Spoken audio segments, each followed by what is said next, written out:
And just like that, we're back. Welcome, welcome, people. If y'all recall... Oh, hang on a sec. Nope. Never mind, I was imagining it. I thought I had somehow turned up the volume on the background music again. Anyway, welcome back, people. Last time, when we left off, we had finished the water trial. It was a bit of a massacre. We lost 4 teammates to it, including our starter. But we did manage to make it through. And honestly, that was looking to be one of the hardest early game matches, so I don't think that's too bad. We do have a couple of other fairly difficult matches coming up, but none that look to be as hard as that. We also reached a new area, and I just want to check and make sure that we have Pokeballs.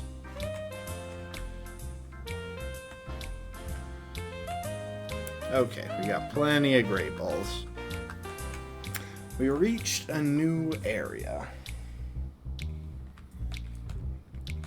And that is handy because it means that we can pick up a new encounter. We actually already caught one Pokemon here for our encounter from Moon. We're gonna turn it into it later.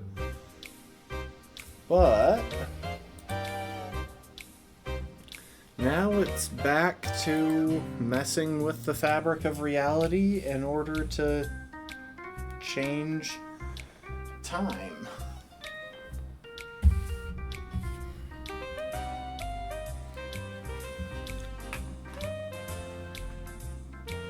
So, let's see now. What date did we need here?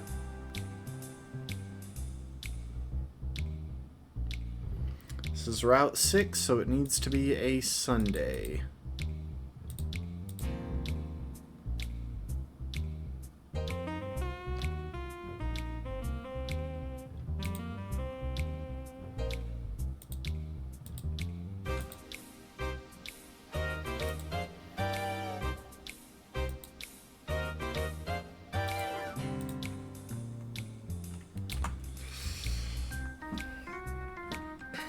As always, gotta restart the game in order to update our date.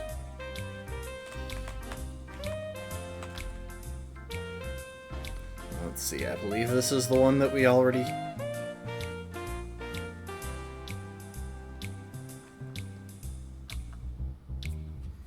Hang on.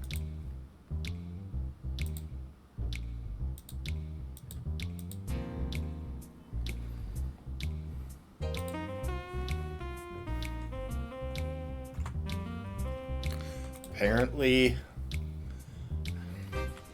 I hadn't taken the time quite as far forward as I needed to.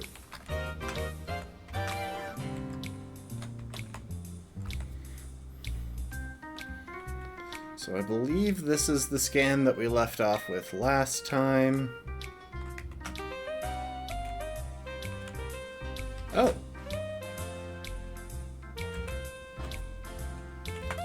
Huh, I thought that was one that we hadn't done yet.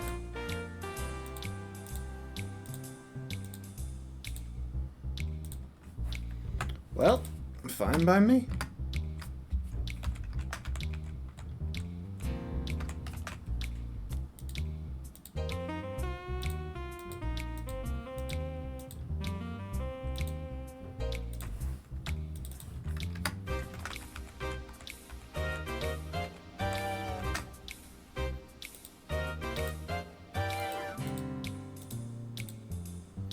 At least I put on some jazzy Pyrite Town music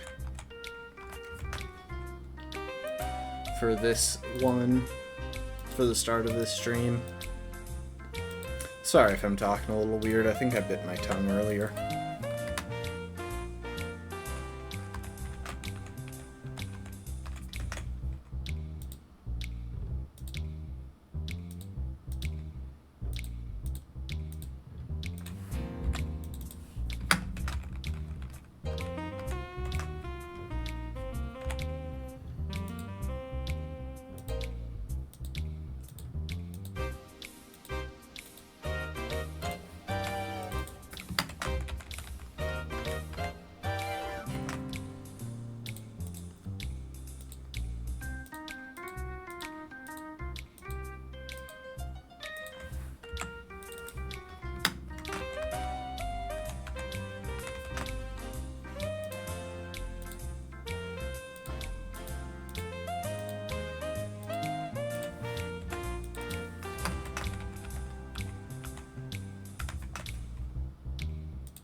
Alright. Now, before we actually do the island scan, let's make sure that we have Pokemon ready to catch the one that we're going to encounter. Ooh, hang on a sec. At level 17, what moves will you have? You'll have Misty Terrain because that's your egg move. Oh, thank goodness. Welcome to the stream, Brittle Lizard. So it looks like the Pokemon that we're going to catch, Ralts, will have just barely leveled out of knowing Teleport.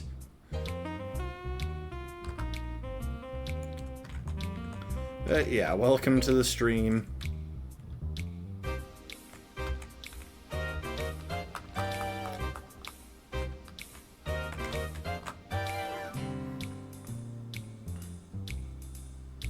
That is not a Ralts.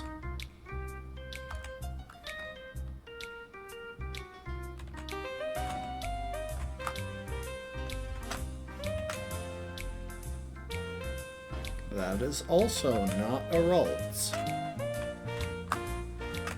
That is a Ralts. Ooh, and it has Trace. Nice. That's the better ability for it, by a good margin.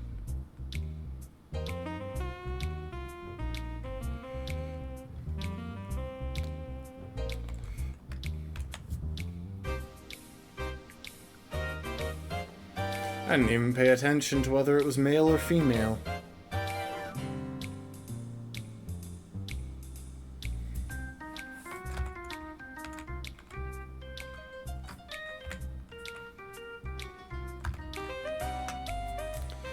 Oh, it's female. Okay. Now this one is interesting. Who to name you after? Oh, of course. Absolutely. Welcome to the stream, Bruce. Let's see, Sullen's summary. Plus attack nature really sucks. But hey, Trace is pretty good, and female means that we can't do Gallade, but in all honesty, Gardevoir was probably the better choice anyway.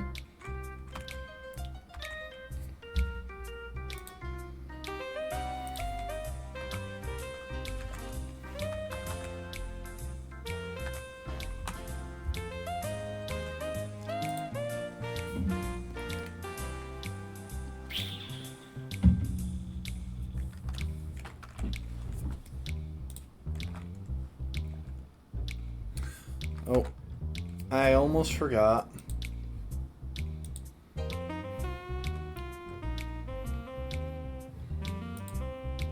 Hang on a sec, we're going to chill here on this screen for a minute.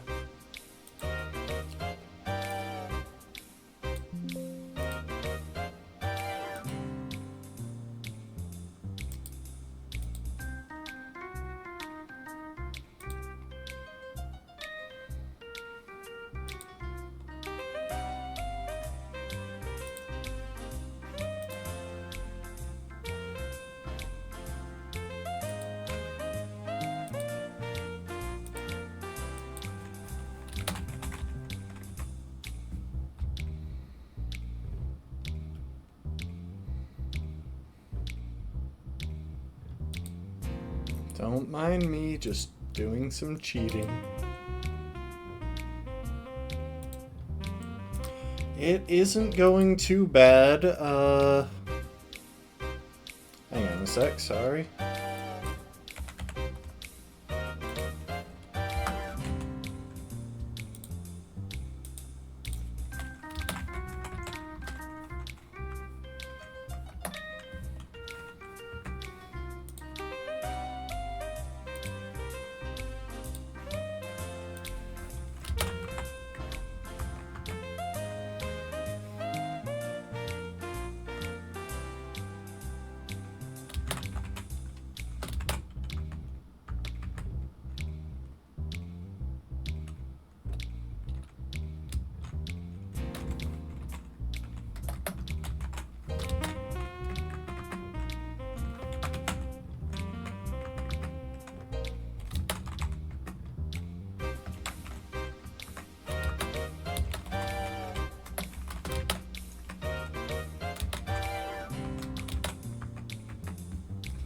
There we go.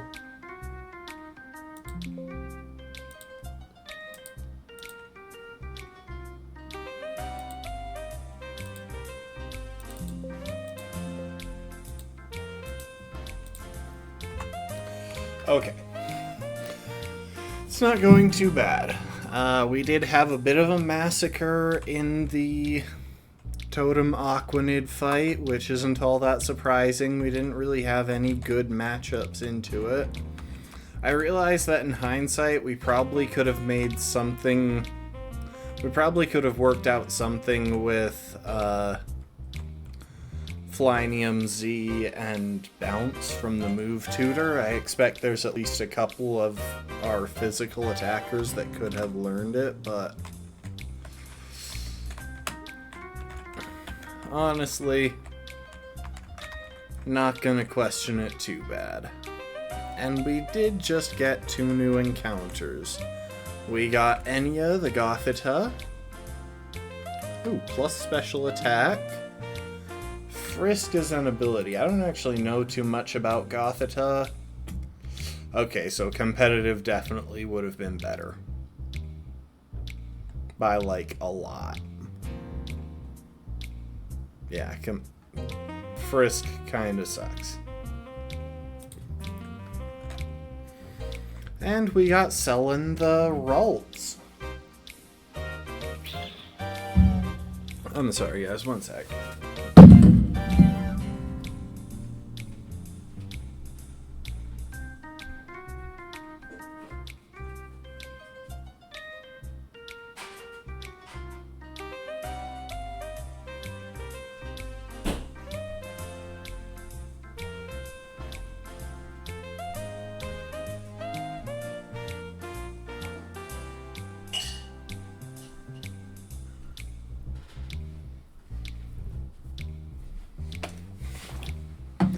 I don't even remember biting my tongue earlier, but apparently I did because it is bugging me.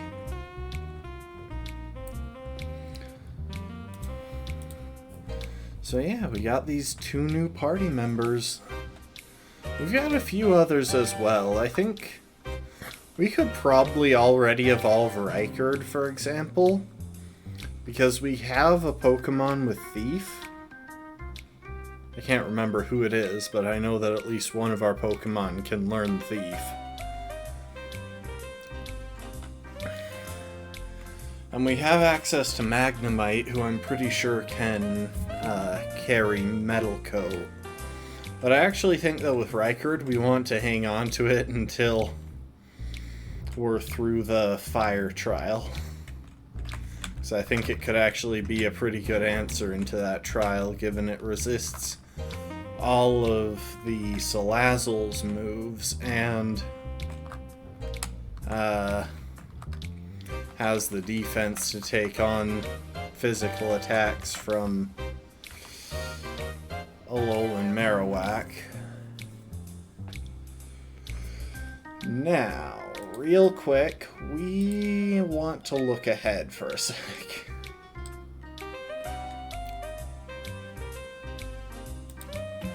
We're here on Royal Avenue, and we are about to be put into a battle royale.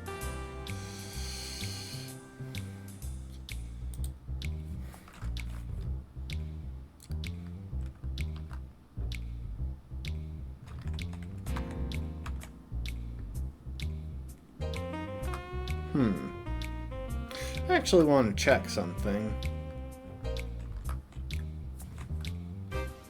I'm pretty sure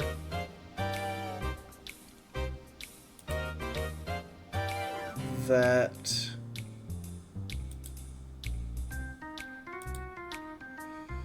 the move tutor here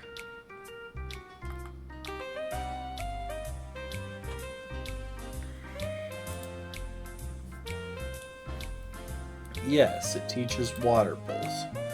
Okay, we're probably going to make use of that.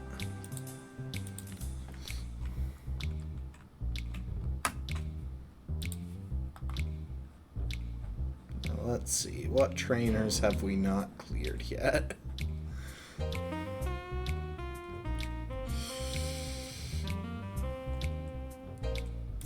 Oh, thank you for the hydrate, Lastborn. Welcome to the stream.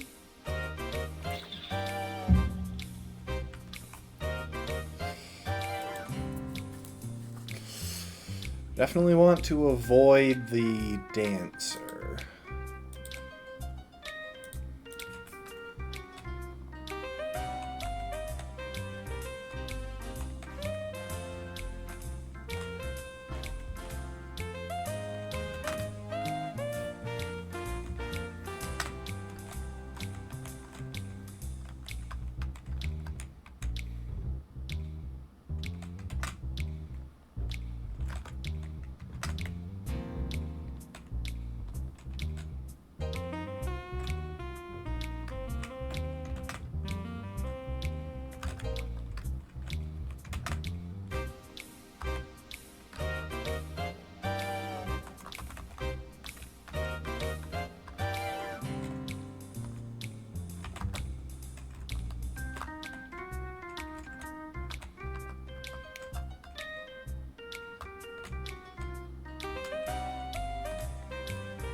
I think this is like the... Yeah, there's a room like this in most Pokemon games where you can encounter the in-game personifications of the devs.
Huh.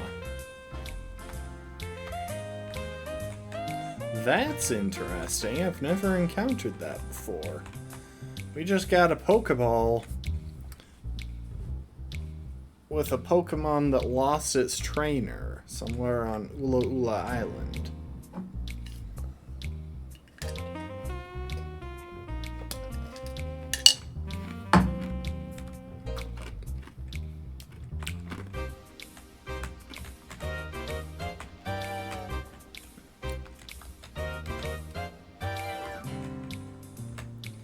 There is actually a reason we're here. I just like to explore these areas when I first encounter them, because otherwise I know I'll just miss things.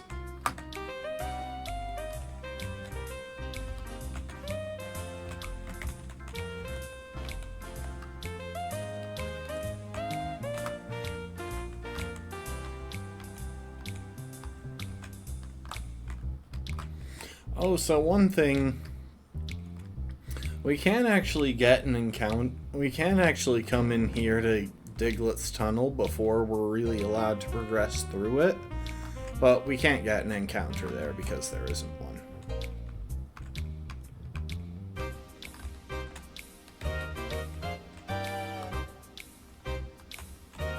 Anyway.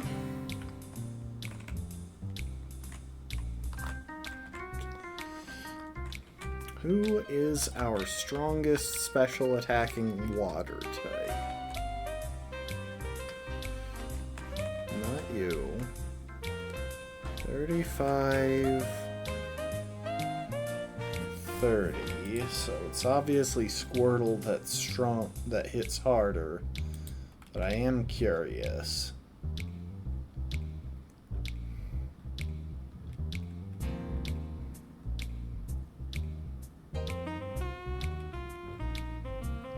Oh, wait.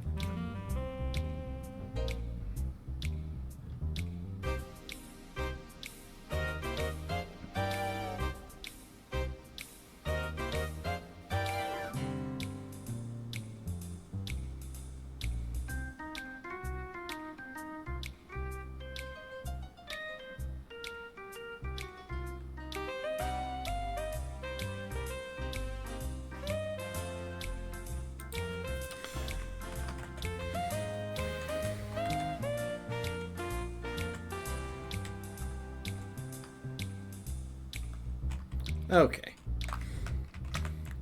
Sorry, there was a reason for all of that. We want to come here to... Oh, this is the wrong person.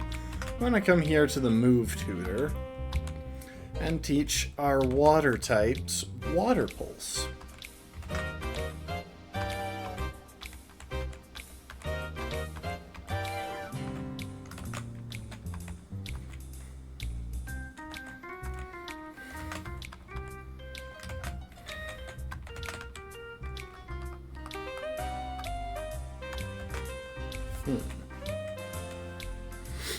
Are there any others that I want to teach moves?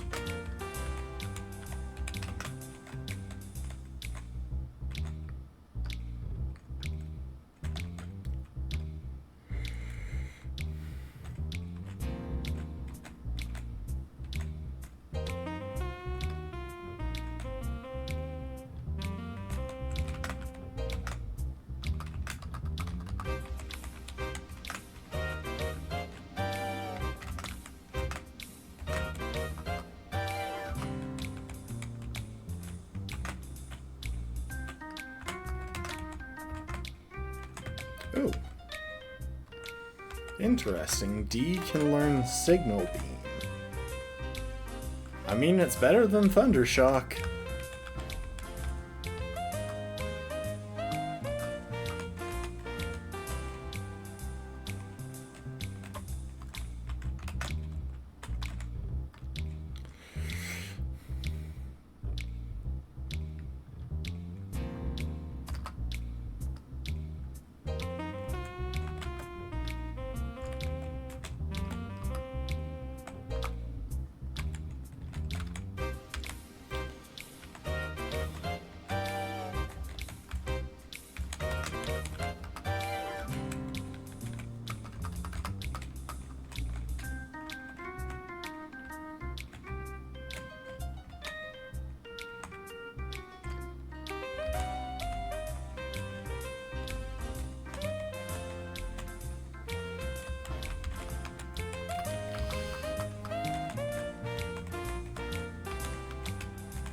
I don't even know why I'm bothering to grab pink nectar. I can't use it. Huh. Filled with cold water. I wonder if that'll be important at some point.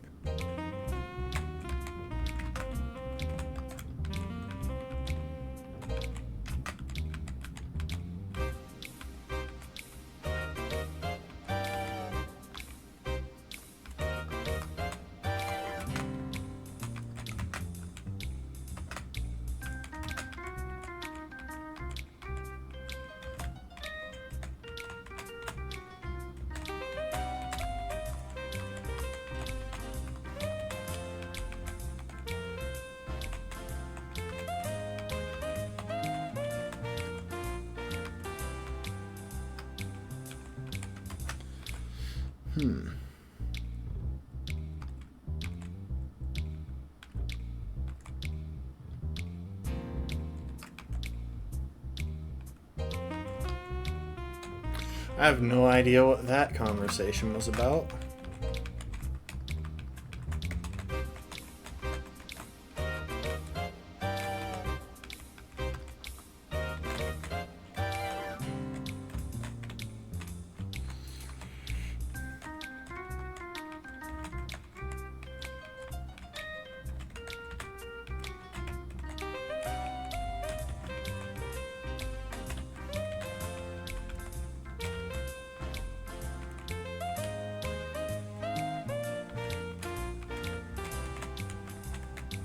Oh, I think we want to give this guy money.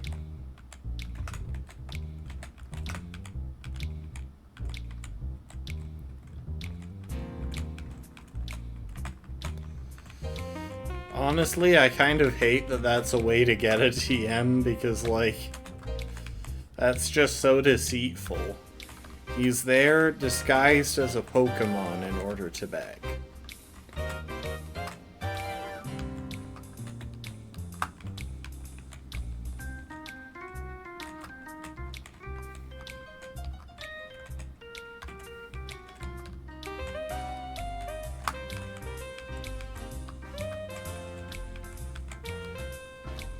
Oh, I think this guy gives me a free sample or something. Someone gives me a free sample, don't they? Is it one of the people near the door? It's you.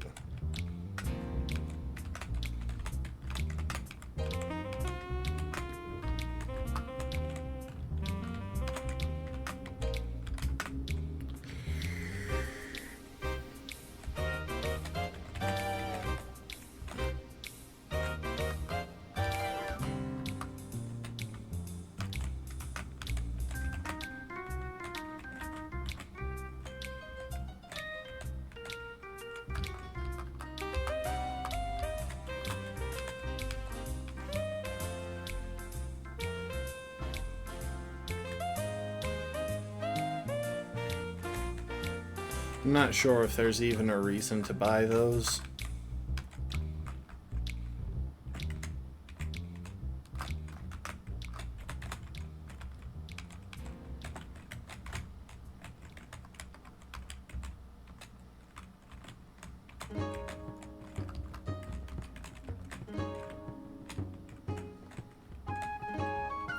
Alright, you know what? Let's just go into the Battle Royale Dome and do a quick fight. So what we have to do is go into the ring, and as soon as one Pokemon gets knocked out, we win. So naturally, I taught Margit Water Pulse. We're going to use Hydro Vortex on the Taurocat because the Rockruff frequently uses Protect. Yep. That right there is why I didn't target it.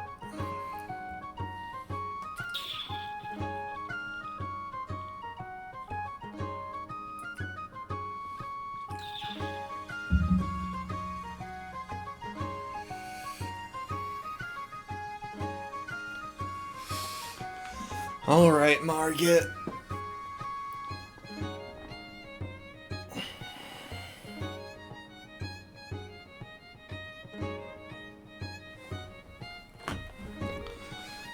Very well.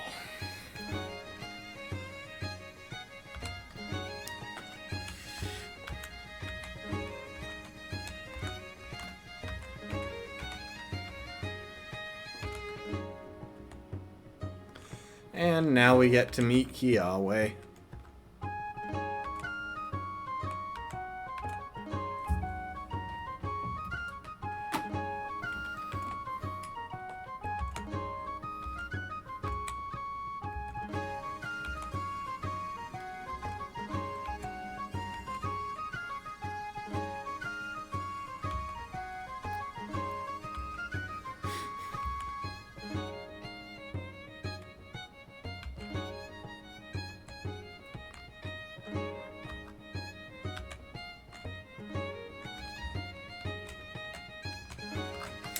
Now, there are some good rewards from doing that, but there's also a pretty high chance of our Pokemon getting knocked out.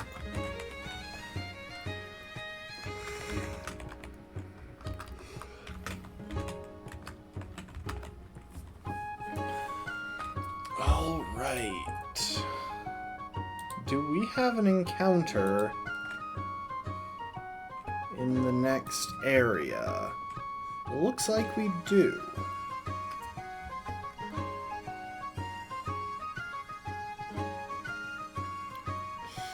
We don't have one in Whale Volcano Park, but we have one in the route just to the north here.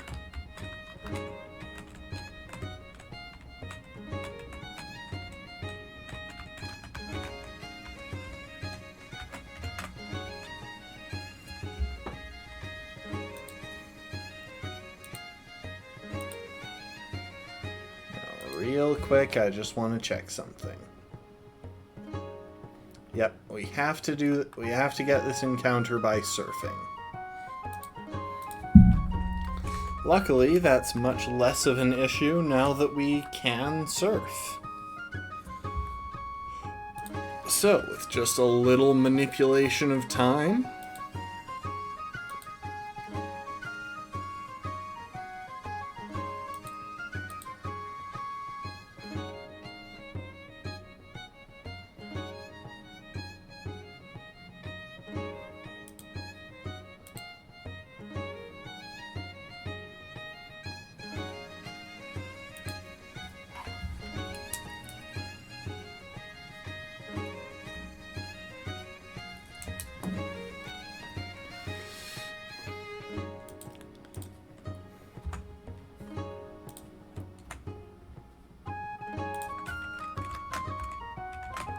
before we actually do our surfing, we do have to use the QR scanner.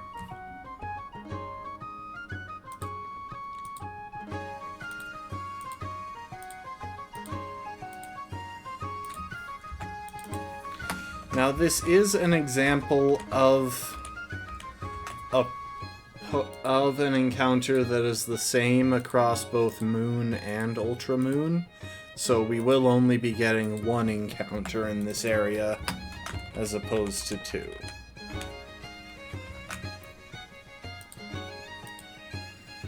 However, we'll save at least a little bit of time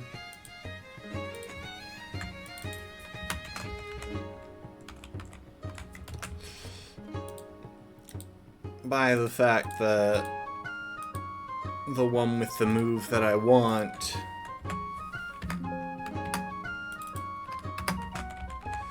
is the one in this game.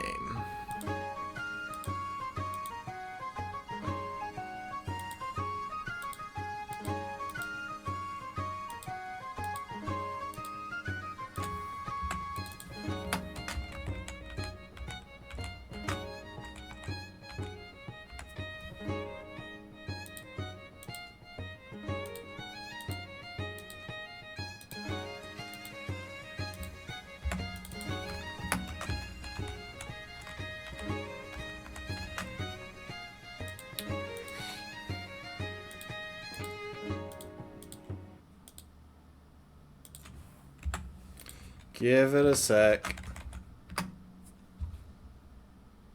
Hang on.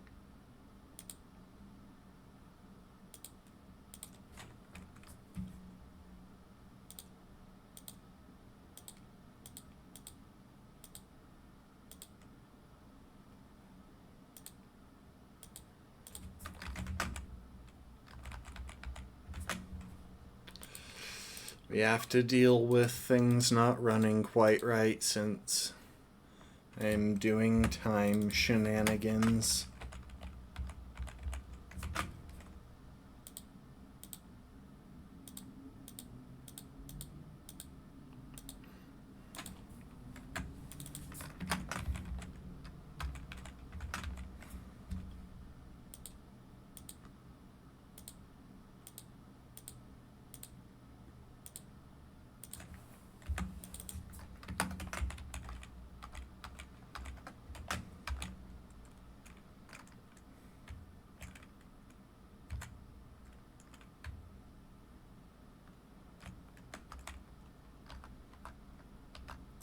Now we can surf. Except we're also going to change up the order of our Pokemon, because somehow I don't feel like a fire type will be our best option for trying to catch this grass type.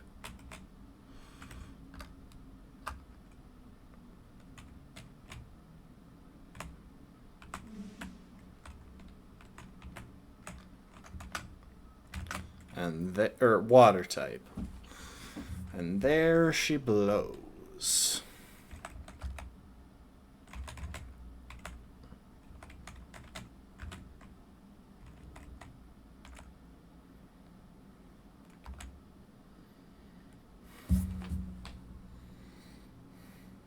Oh, critical capture.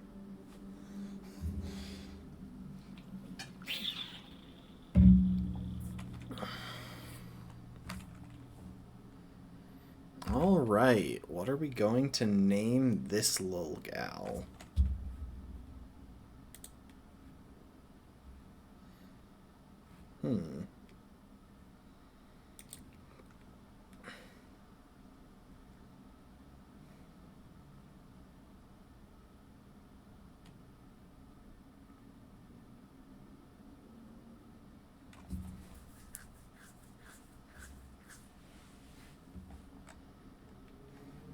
You can be Rena.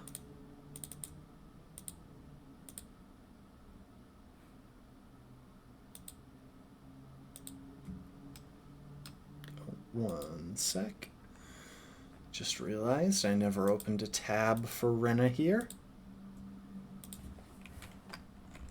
Let's see Rena's summary. Now she'll know belly drum, so that minus attack nature kind of sucks, but on the other hand, Encore is a really great move. I was kind of hoping for Thick Fat, though, instead of Ice Body. Yeah, we're not getting great luck with abilities in this run, but it's not a huge issue.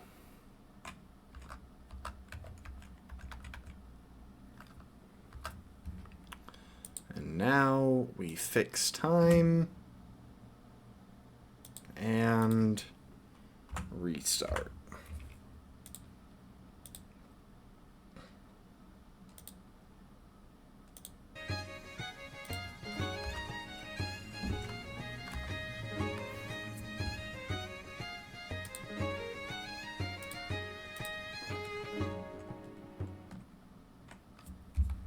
Oh my gosh, why are you being like this? I fixed it.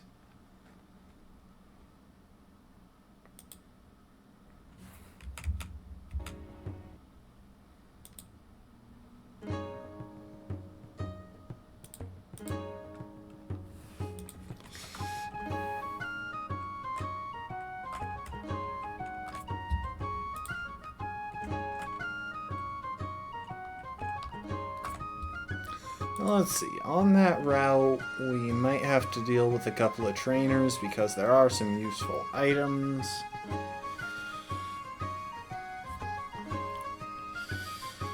Never mind, there's only one useful item.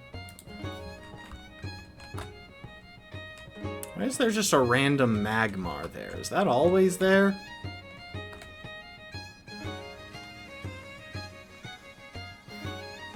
Is that always a thing?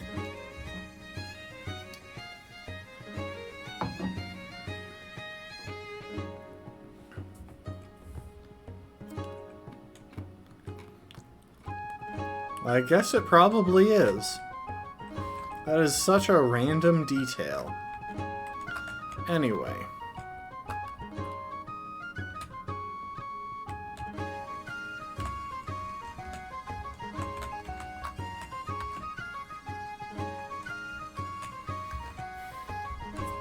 I will still change up our lineup to make sure that we're properly suited to dealing with the trainers that we might encounter on this route, because honestly, somehow I don't think that 2 fire types are the best strat for facing off against a bunch of trainers with water type Pokemon.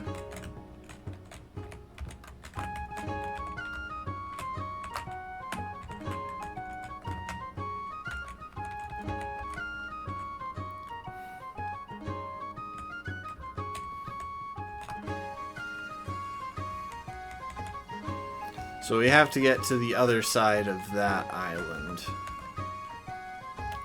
Also, let's put our fast, hard-hitting grass type on there.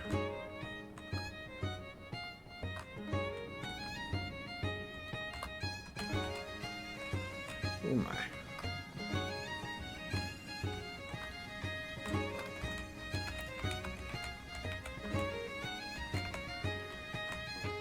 Dang it, we can't fish from up there.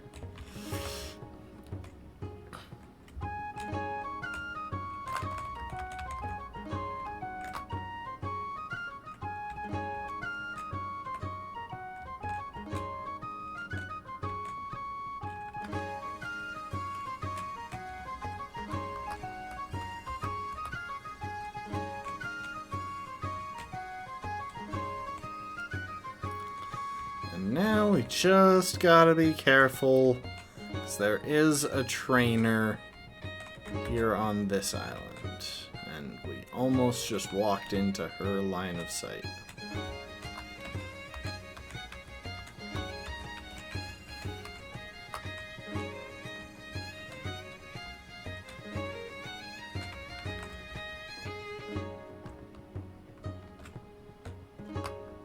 Nice.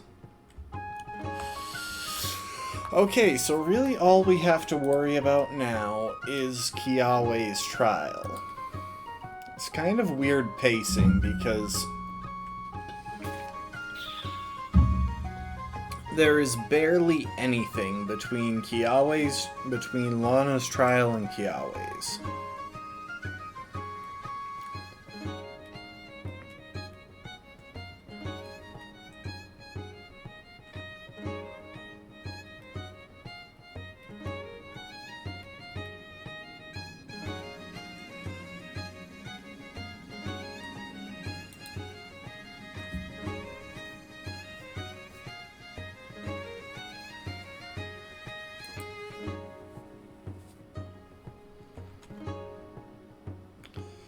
Let's see.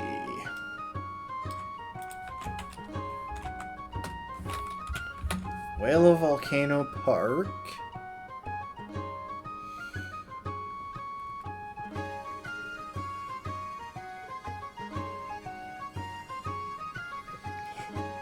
Trial.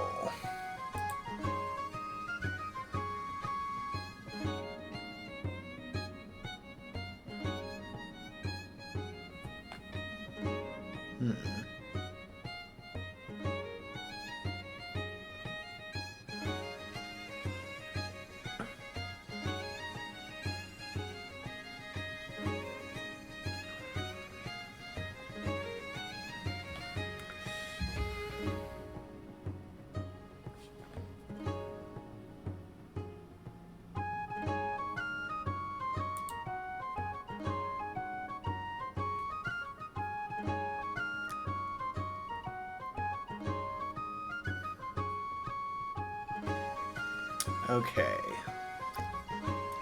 So, we're going to need to fight an Alolan Marowak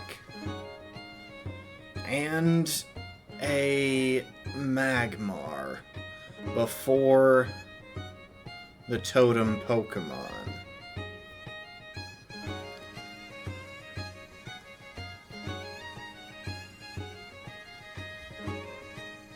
Yeah, this is actually kind of lucky, because it looks like Litwick is immune to almost everything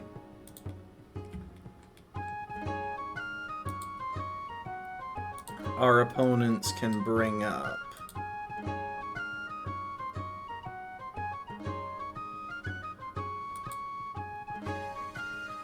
Our opponents can bring to bear. Thanks to Flash Fire ability, it is... Oh wait, no, it's not immune to Alolan Marowak's ghost moves. Never mind, I'm just going crazy. Probably wouldn't have been the best idea anyway, given it can't evolve yet. So it would still wind up taking a bunch of damage, but At the very least,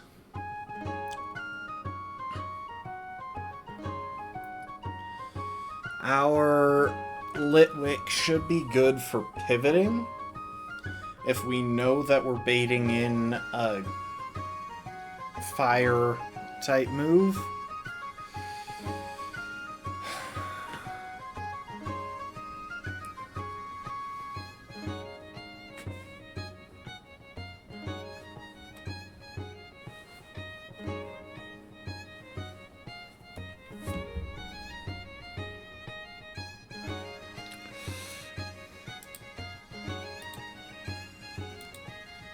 Let's see now, just real quick. Alolan Marowak base stats.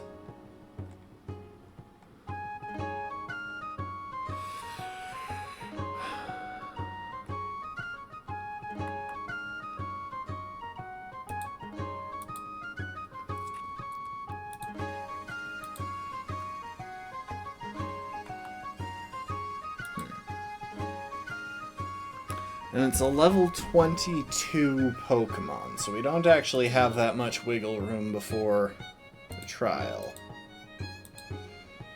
I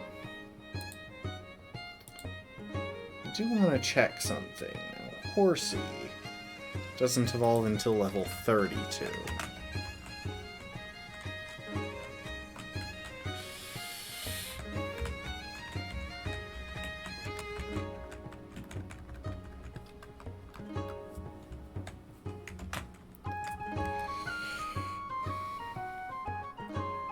So, even if it has Swift Swim, which it might not, it's a bit risky to try and use.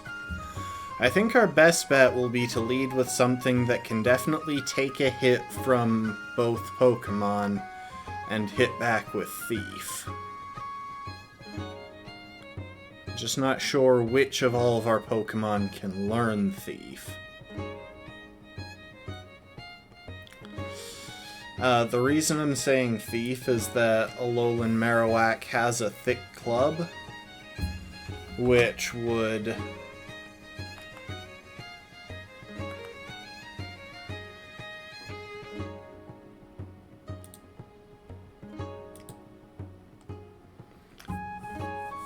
doubles its physical attack, making it a whole lot more dangerous.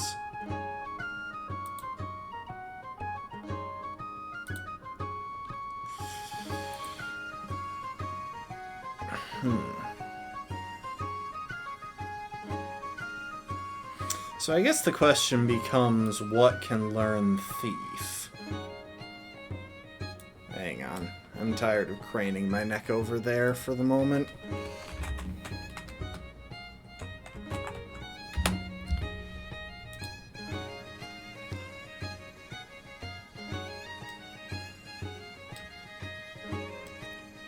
Okay, this is the right generation. Oh my gosh, that's a lot of Pokemon to scroll through.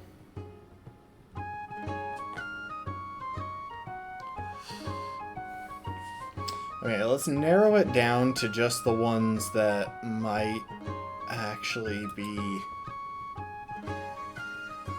that should actually be able to take a hit.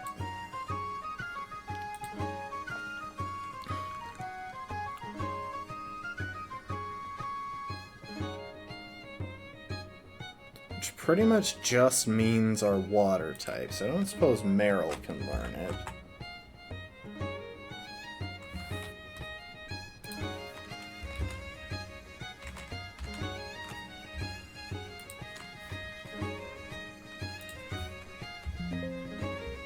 Nope.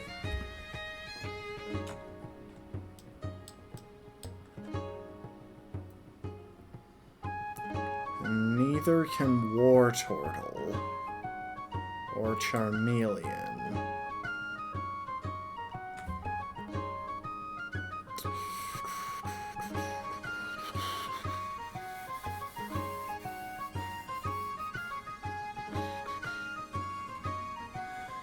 Dang. Thief seems weirdly specific to not being available on starters.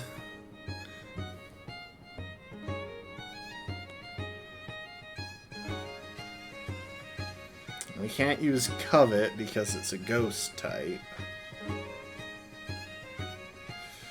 Oh, hang on a sec. I want to check something.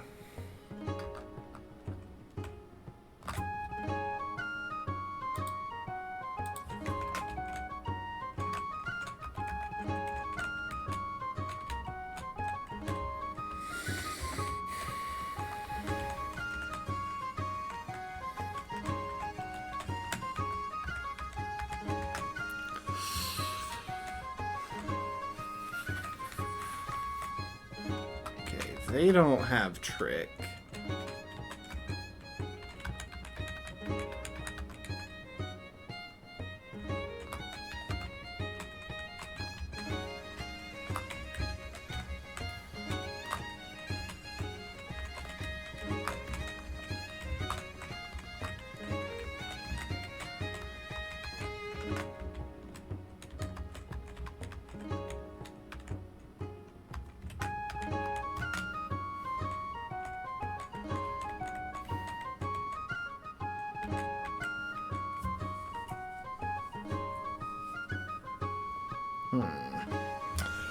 Oh, we might not be able to safely thief away their item. So I don't know if any of our current encounters can learn Thief. Other than Dino, but then we'd have to deal with Hustle Chance. And the fact that it would take a big hit from Brick Break.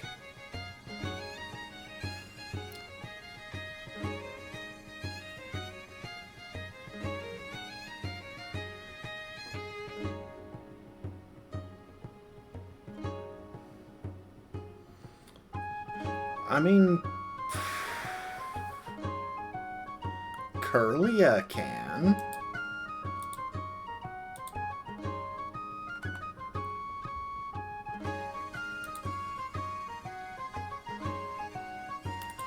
Ralts can evolve at level 20, and Curlia can learn Thief. It's probably got the special defense.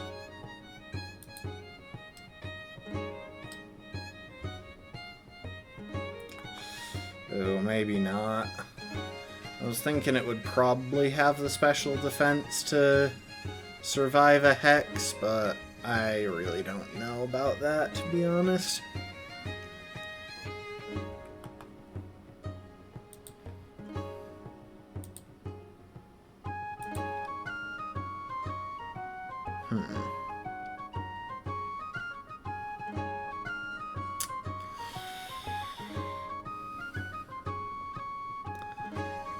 It's weird, despite having such a wide array of Pokemon, we don't really have any one overpowered Pokemon yet. We don't have any one thing that we can rely on to make the early game trivial.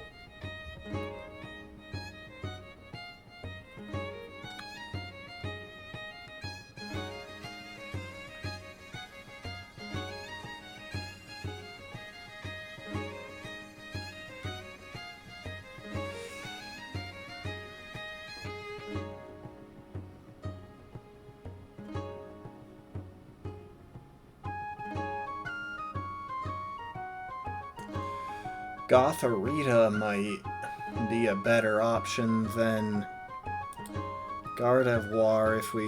Nope, that's level 32 that it evolves, because Gen 5. Gen 5 had this weird pattern where so many of the Pokemon just evolve so incredibly late. It's actually insane.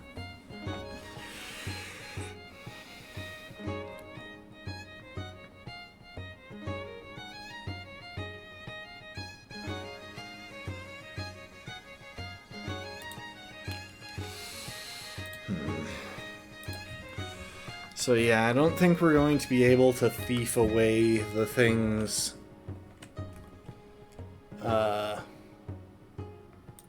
I don't think we're going to be able to thief away its item, which makes this more dangerous.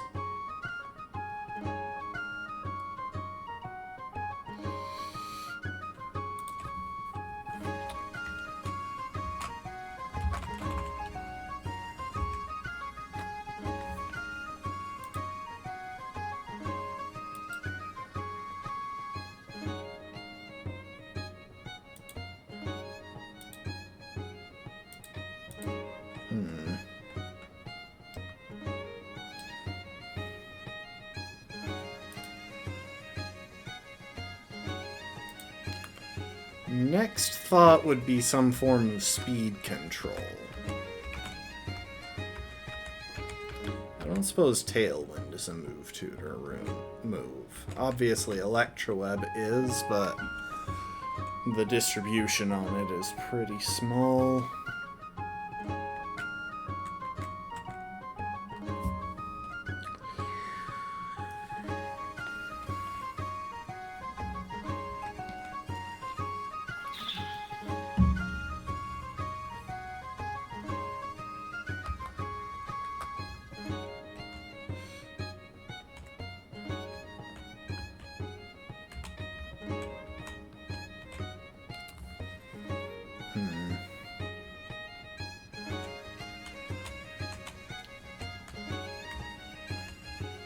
So I don't think we have many great ways to inflict paralysis outside of using our grass types, and that's something that I would kind of like to avoid.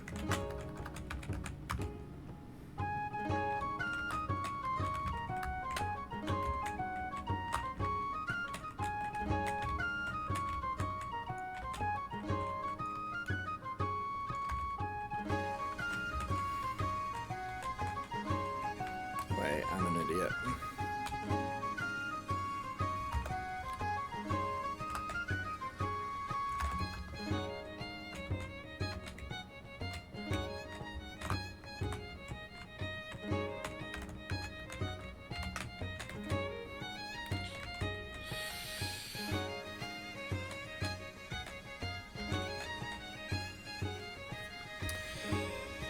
Oh, this is a tricky one to plan for, weirdly enough. The thing is, it has the move Detect, which makes it risky to go for a water-type move on turn 1. But if it doesn't go for its water-type move on turn 1, then it becomes risky to go for... Well, it's risky to go for a Z move turn 1 because it knows Detect. But if it doesn't use Detect, then it becomes risky to go for a water type Z move the next turn, and we're being doubled up on. Honestly, there's an argument to be made for just taking out the ally Pokemon first. Trouble is, we don't have a single normal type, meaning we don't have something that can just sponge his ghost type moves infinitely to stall him out.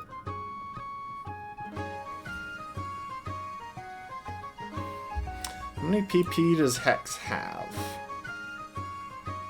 10.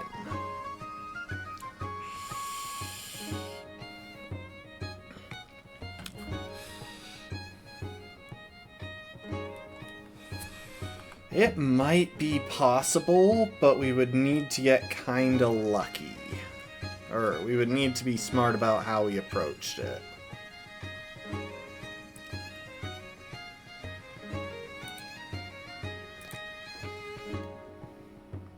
Okay, I'm seeing a strategy here. If we decide to go for it, we could potentially stall out his Hex PP.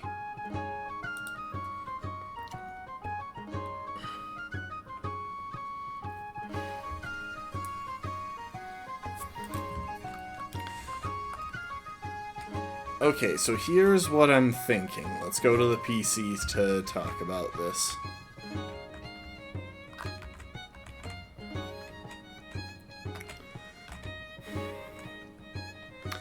So what I'm thinking is that turn 1,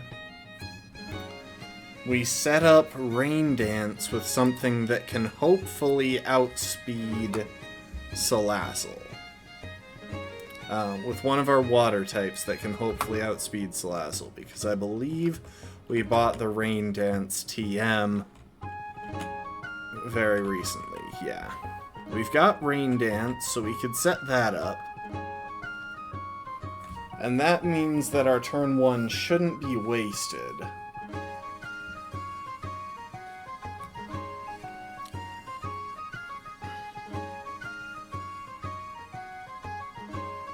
Now the unfortunate thing is that we would probably have to risk at least one of our water types regardless. And I'm not sure how fast that Salazzle is. Let's see. Gen 7 Salazzle.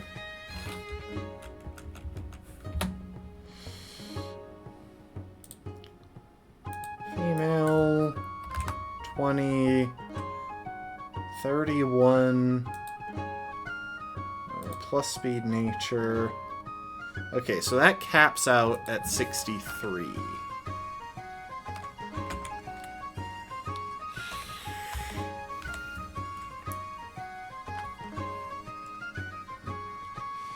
Yeah, we're not going to outspeed the Salazzle is the trouble.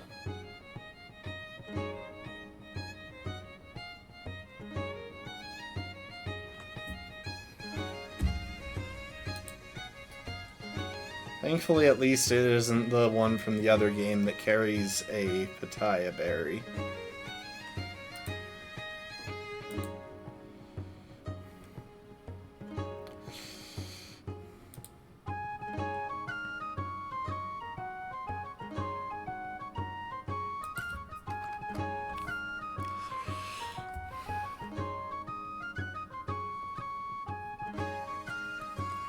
Since we're not going to outspeed the Salazzle, it would kind of make sense to set up Rain Dance with a Pokemon that can definitely take its hits well.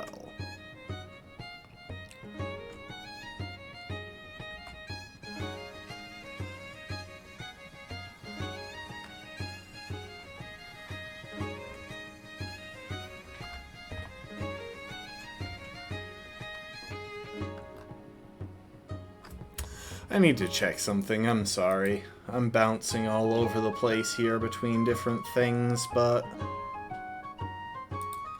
Is Brooklet Hill not where we get the TM for Scald? No, hang on. What moves... What TMs do we have?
Okay, first of all, let's just go ahead and teach this.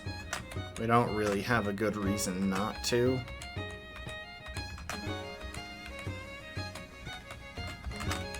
Like, I know this is going to be part of the strat anyway.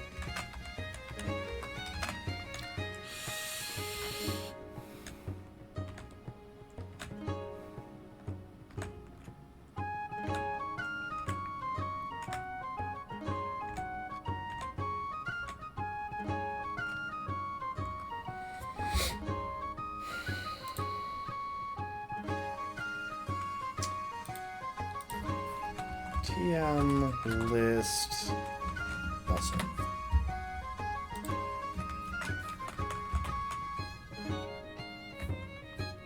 Okay. For some reason I thought that was so much sooner.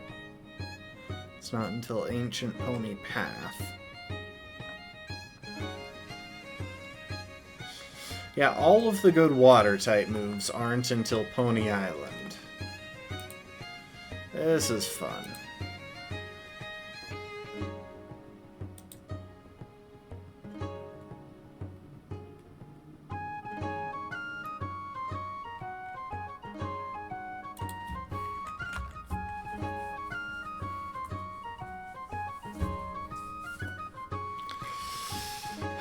Okay, let's see here.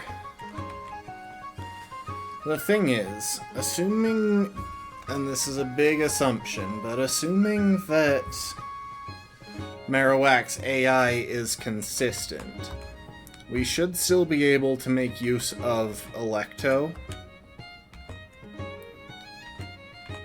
We're definitely going to want those two.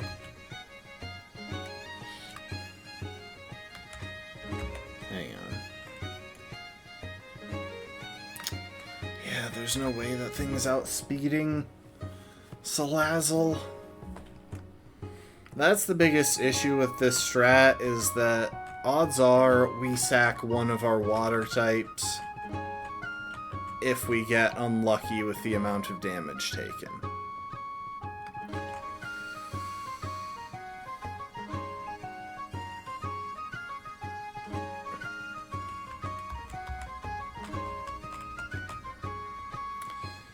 And now, as weird as this is,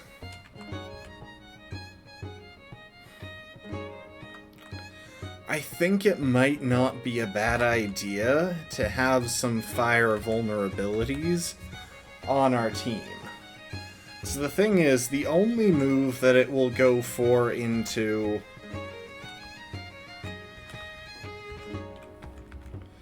Electo is Hex. And if we can ensure that Electo is always coming in on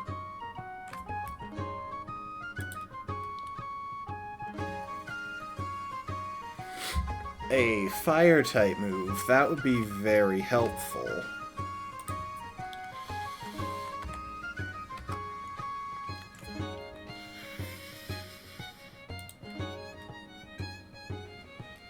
Get like a TM or anything from Kiawe for finishing his trial? Get TM 39 on the mountain. No, we do not get a TM from Kiawe.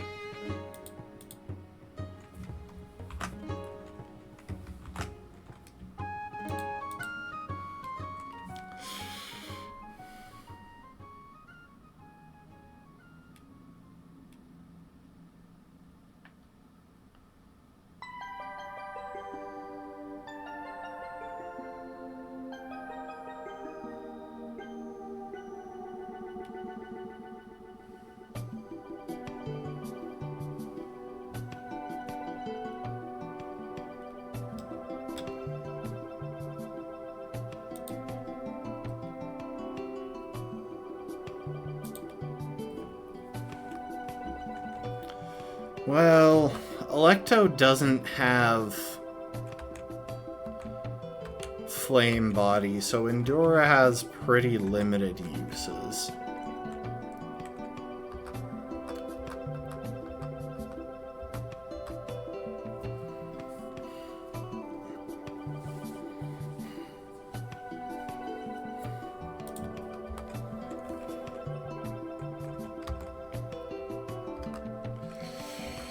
Okay.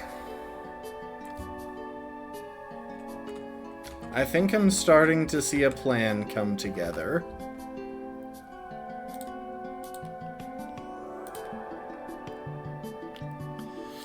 What if instead of baiting ghost moves, we bait instead of baiting fire moves, we can just bait fighting moves?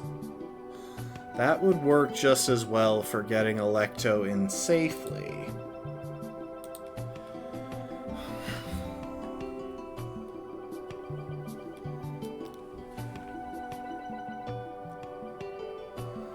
For example, Grail here resists Ghost and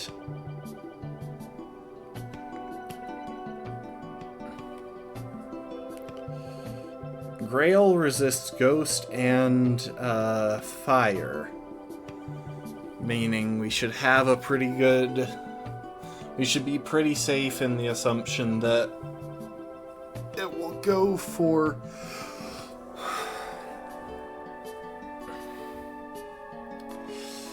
Brick Break, which gives us a basically free switch into...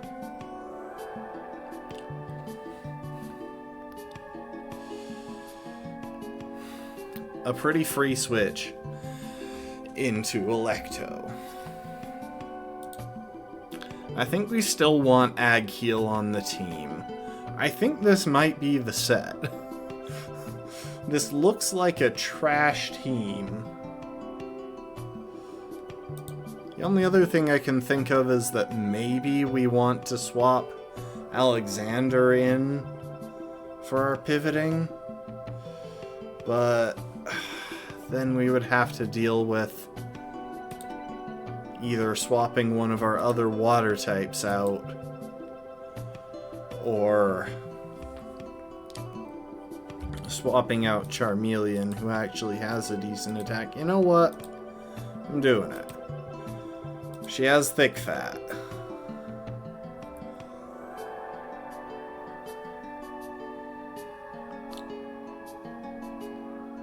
Yep, I think this is the team. With that said, we actually need to clear the path up to there, so I should probably get to thinking about that instead.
I'm just going to clear out the trainers that I feel safe doing so with.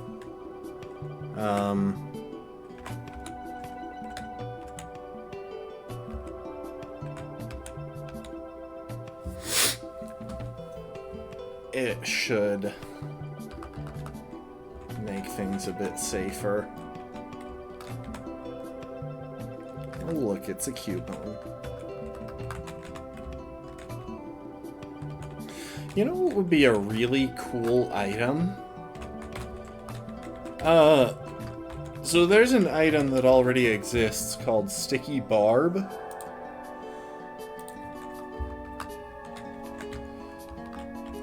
Where if your opponent makes contact with you and they're not holding an item,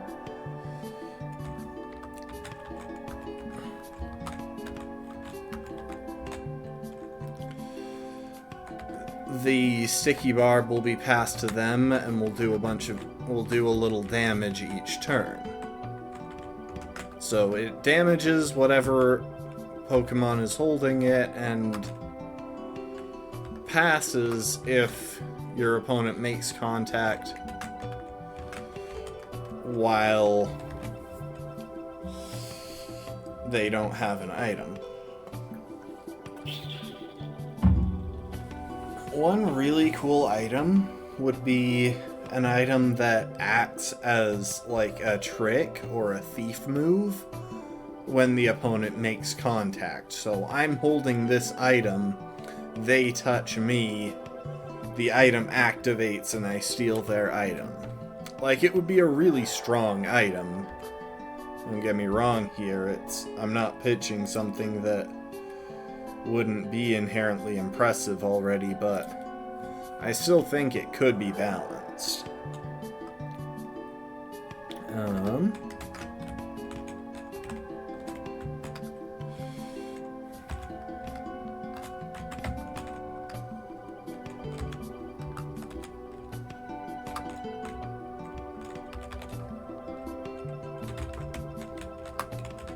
Tried to park the Tauros.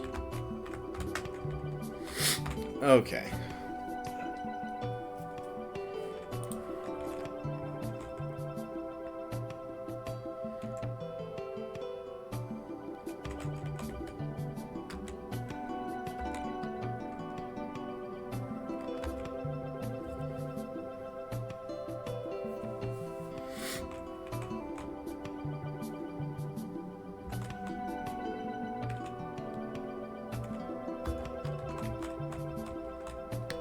You into the party, swap you into the party, and weirdly enough, swap you into the party.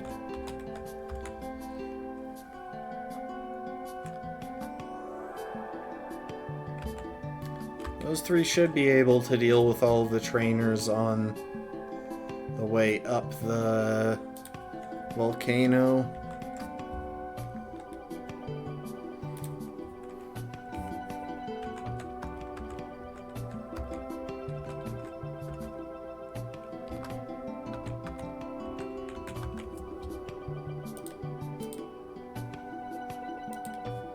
Yeah, I'll take those 5 with me. That should be plenty.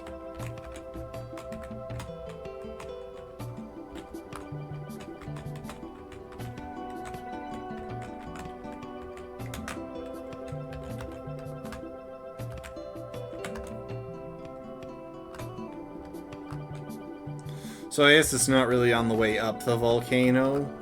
We go up the volcano and then head back down to fight the trainers, but one of them has an item that I want. That girl right there is not one of the trainers. At least I don't think she is. Yeah, she's not.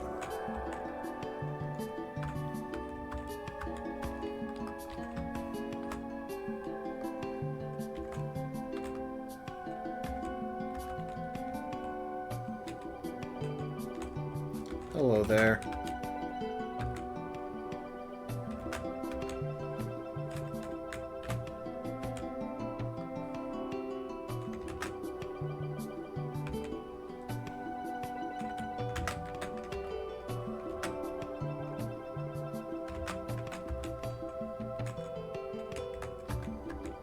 And this guy literally can't damage Grail. All it has are Psybeam and Disable.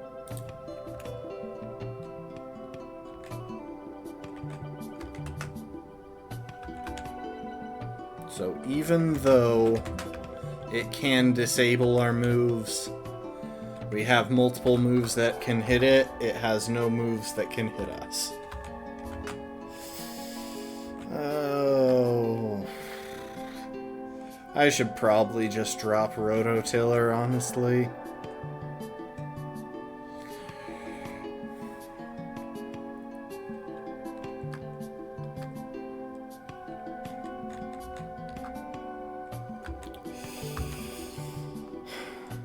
Thing is,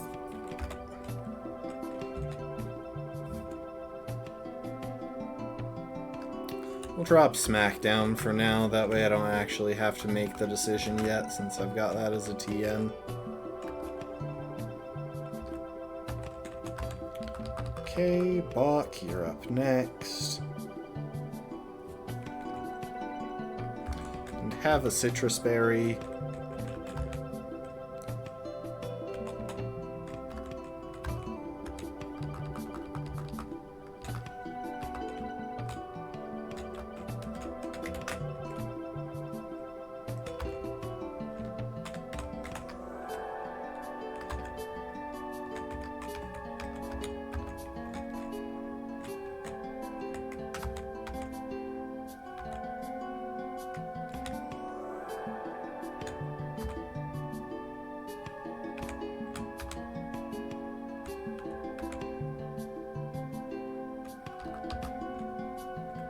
I should have gone for Giga Drain first. That was dumb of me.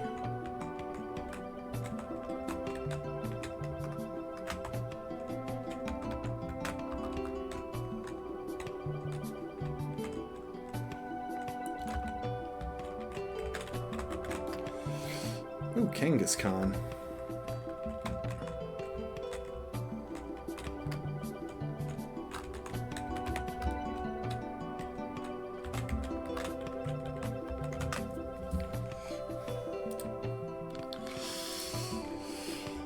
And you know what? I am going to go ahead and level up everything in the party to everything. I'm going to go ahead and level up all of our Pokemon to 21.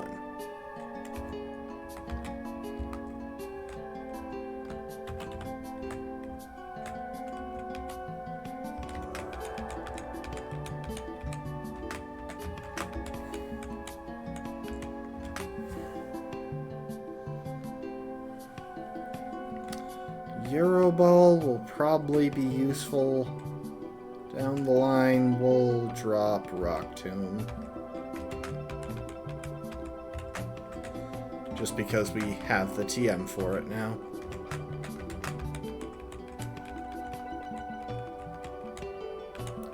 Dragon Breath, sure, why not?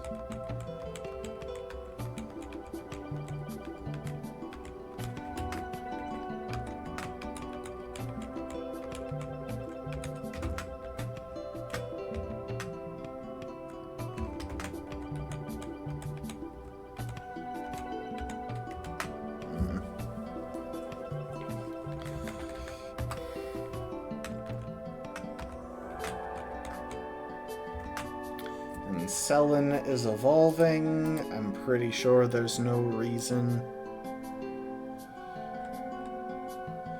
to keep her from evolving. I mean, she could learn Draining Kiss at 22. We'll hold off on evolving her until she hits level 22.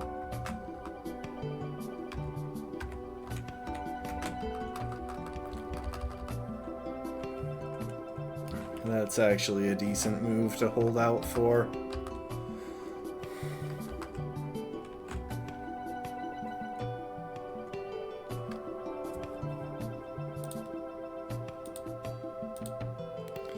Now we do need to try and gauge experience pretty carefully because there's no break in between Kiawe's trial and the actual fight with him. Meaning, we can't guarantee that he will, or that we will...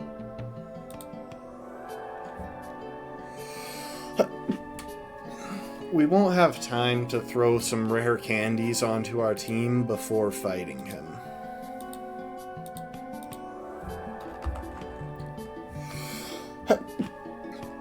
Oh my, I'm sorry if I'm not coherent today. I'm struggling to organize thoughts.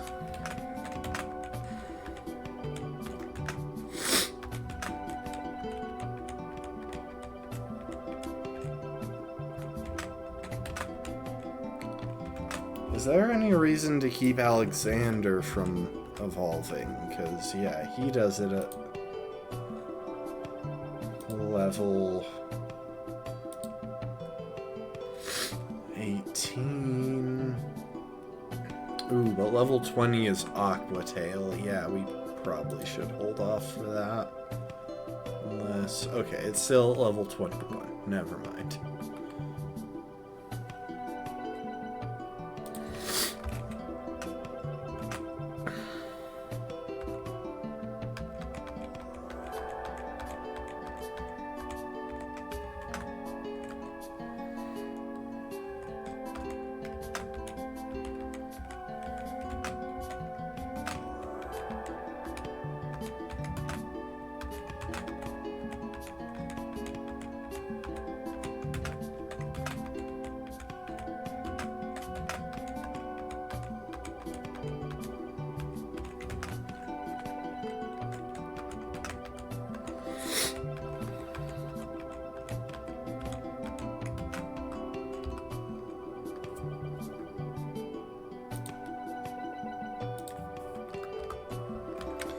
Glad you think so, Lastborn, because, well, I can't offer it either way.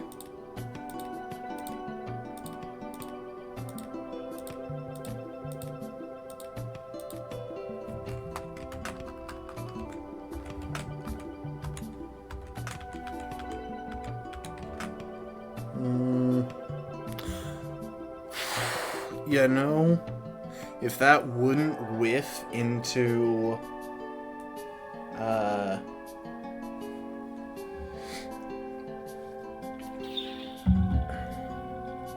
if Rapid Spin wouldn't whiff into a Alolan Marowak, I would totally teach it that.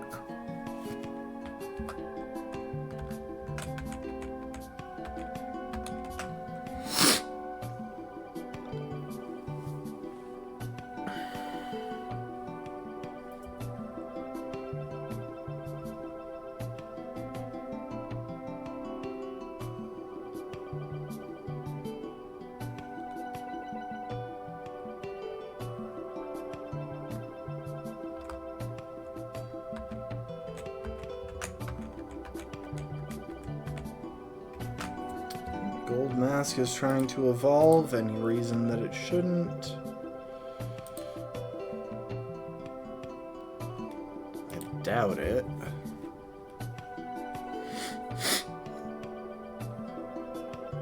Yeah, I'm not seeing any good reason not to let you evolve, Gold Mask.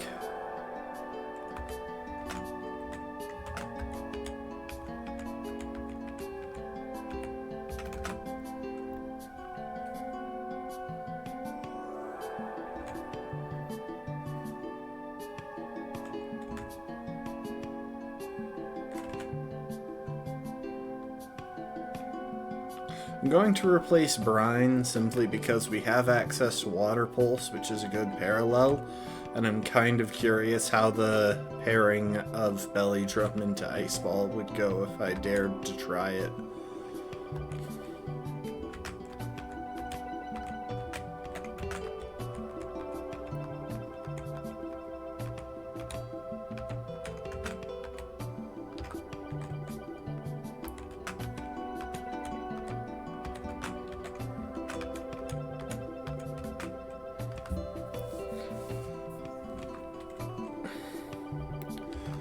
Okay, we've bumped everyone on the team up to level 21.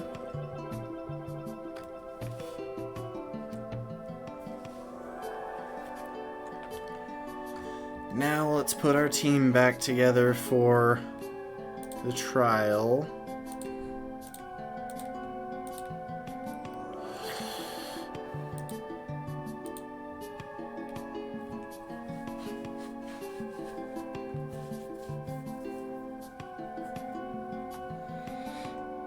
It was these 6, I believe.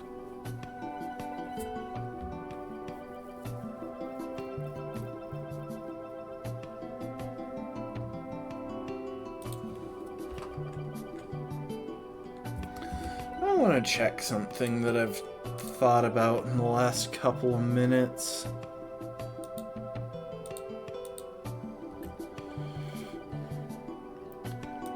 What does Z Rain Dance do? Ooh, a speed boost.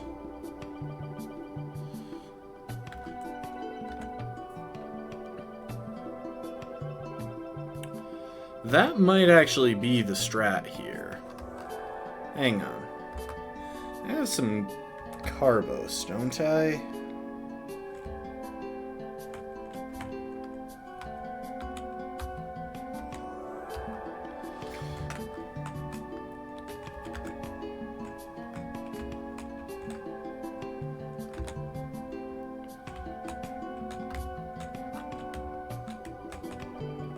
Can't I get Carbos here for beach points?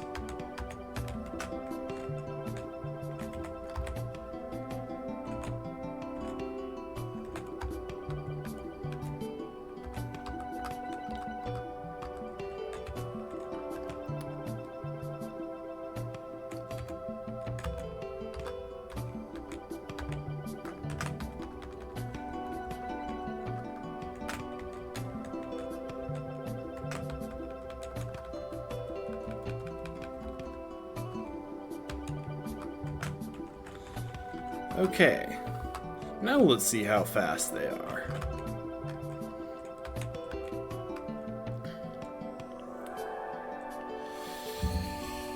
Okay, 35 base speed.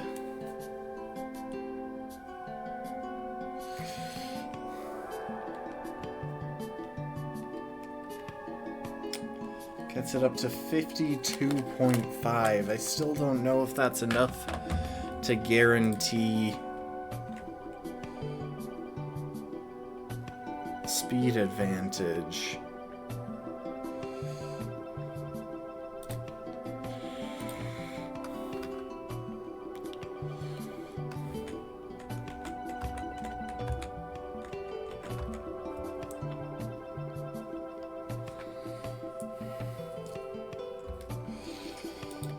Let's see, real quick.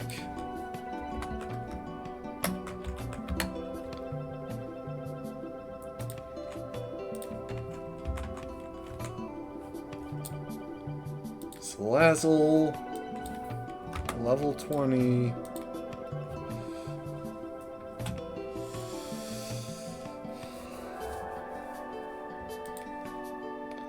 Let's assume a jolly nature.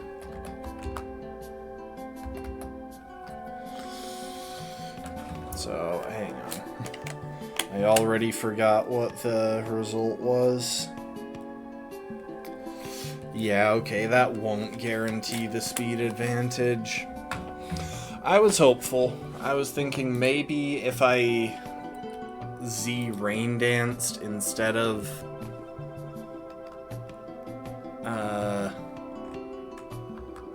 use the water type Z move in general, that would be it, but if they even have just a jolly nature, I can't outspeed, it doesn't matter.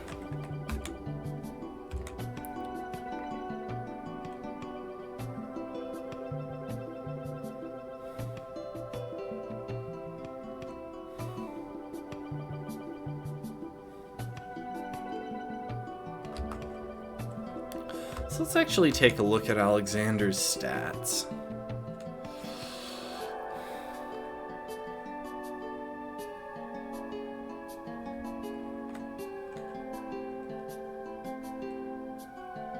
I wish there was a way to boost Alexander's speed. That's the only thing. Like, if we could do that, that would make this so much easier.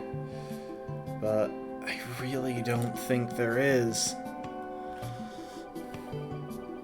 Like, obviously there's the Rain Dance, but we've just established that that won't be enough.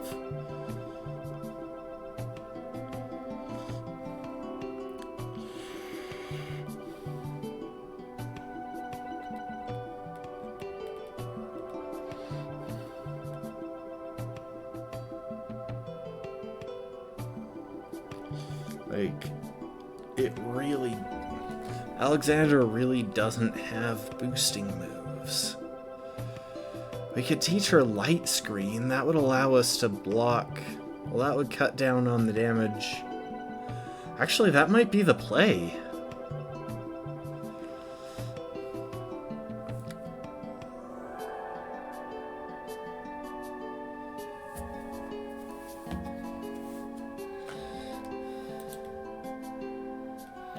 With light screen, the Salazzle wouldn't be able to do an insane amount of damage into Alex with Venoshock on turn 1.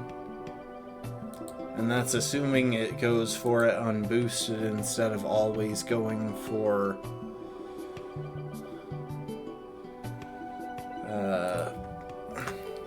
poison gas.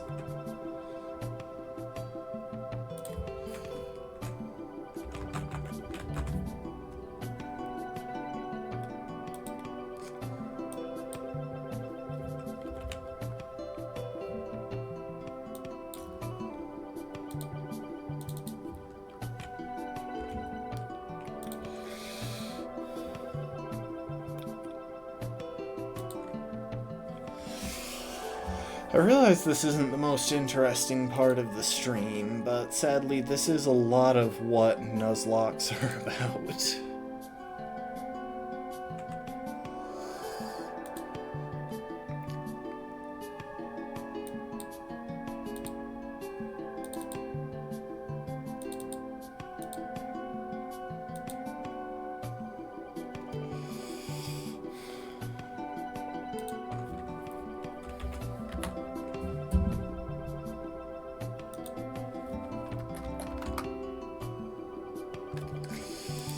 Yeah, unfortunately, with the +2 speed, Alolan Marowak is in a pretty similar state, which means we still wouldn't be able to outspeed, even with Z Rain Dance. At least we wouldn't be able to guarantee it. But with that said,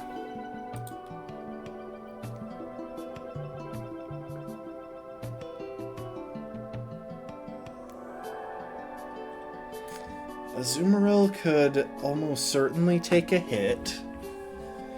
Z-Power Aqua Tail. And potentially even clean up with Aqua Jet if needed. Though that would probably wind up risking it to, well, death.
Sorry, I'm not talking too much. I have a vague idea of how this will likely come together.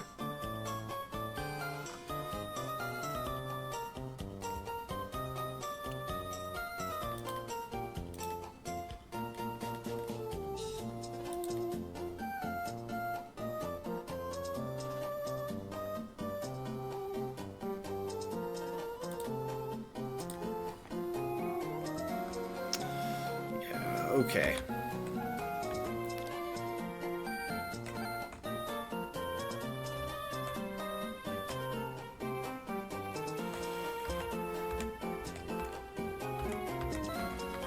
Most of these will just be elevated straight to level 22.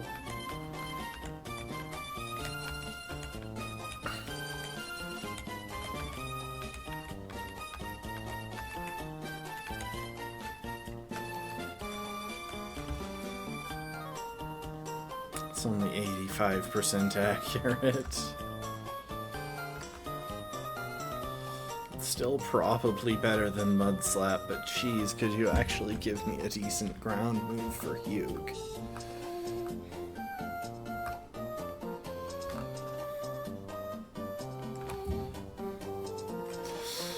Okay, I've done that.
I think that's the best I can put together here. Why am I going that way?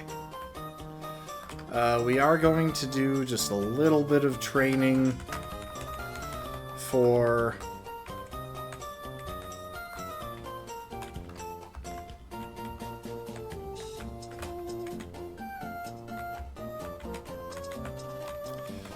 we are just going to do a little bit of training on Margit because we want him to have... We want to push him close to the level cap without actually getting there, since...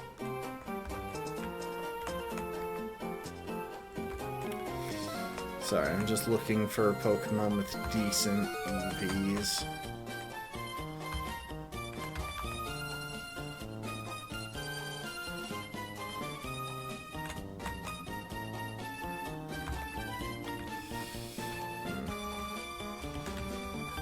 Hang on.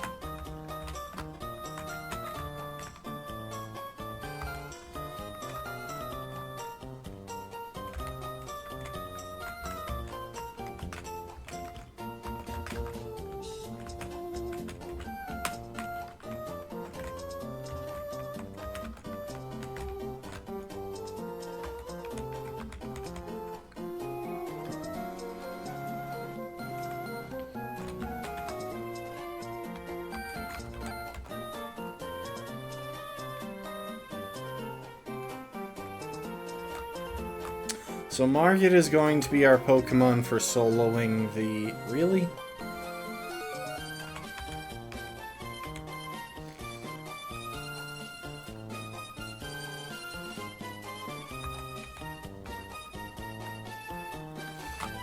Oh, I was almost not paying attention there, but...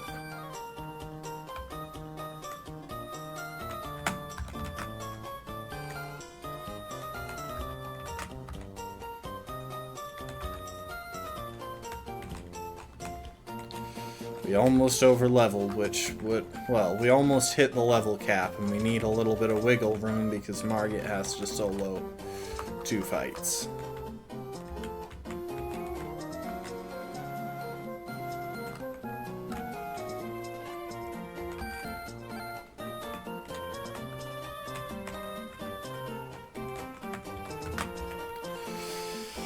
Alright, so...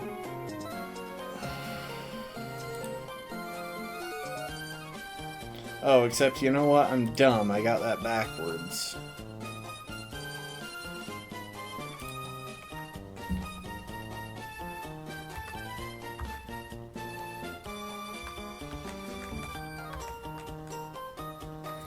You know what? I kind of doubt that one Marowak and one Magmar will make us over level, and even if it does, this is all basically in one round. So you know what?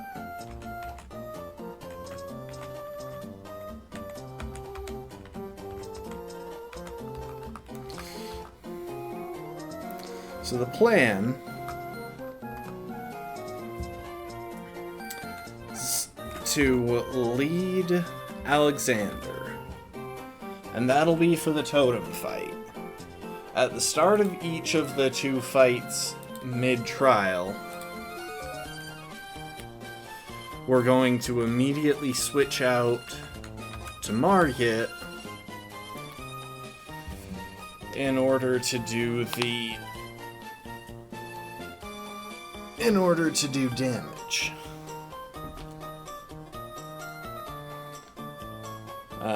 We'll switch Margit in, use the Z move. The second fight, there is a chance that we could wind up switching in Hugh instead. Oh. Now there is one more thing that we want to do, which is teach a bunch of them Protect. So I really don't know who is going to be doing any stalling in this.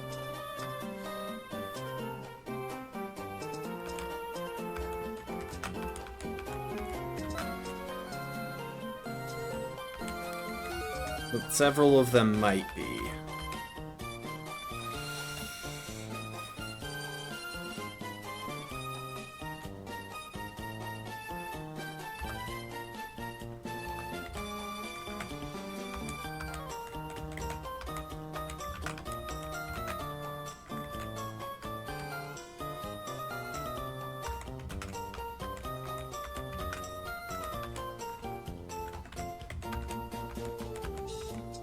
Oh, wrong one.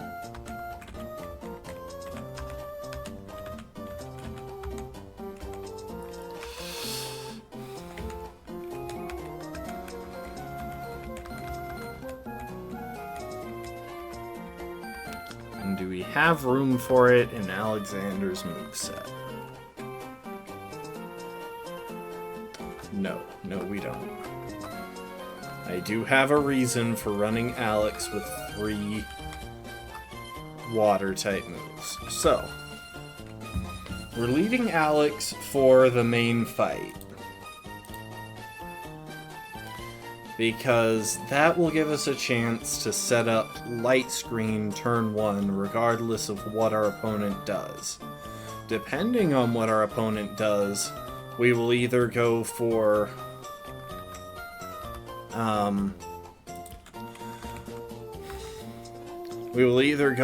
a water-type Z move into Salazzle, or a water-type Z move into Totem Marowak.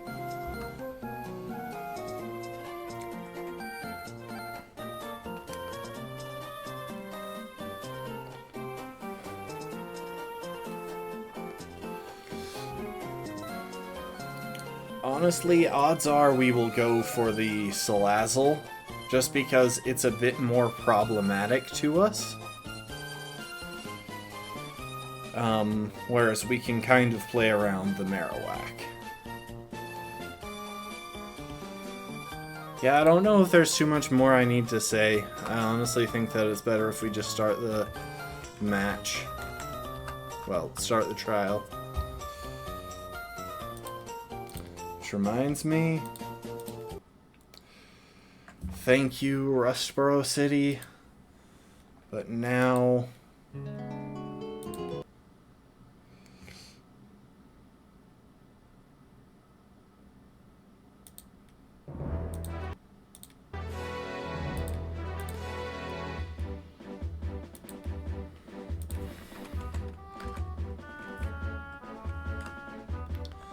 Let's do it.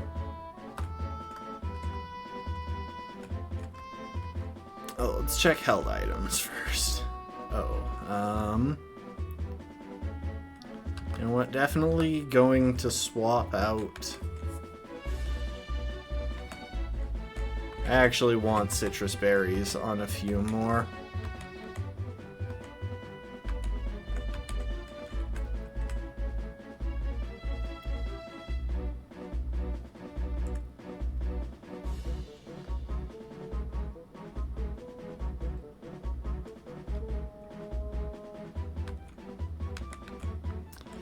Yeah, I was thinking about having Water Z on Hugh, but I don't think that's the right call.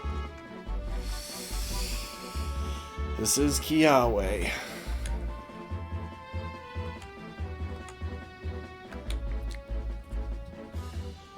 Thank you for the hydrate, Lastborn. I think I'll need it. As we attempt to hydrate Kiawe.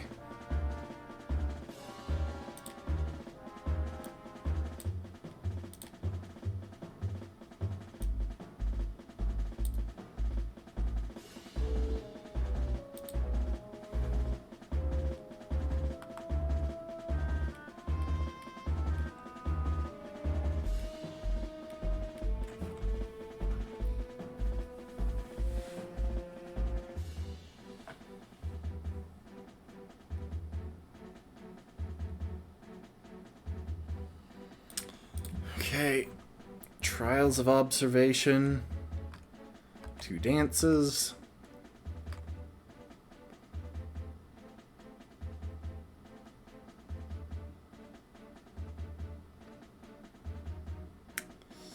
They pose at the end.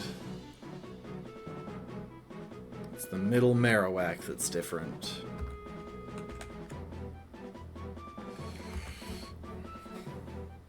But how?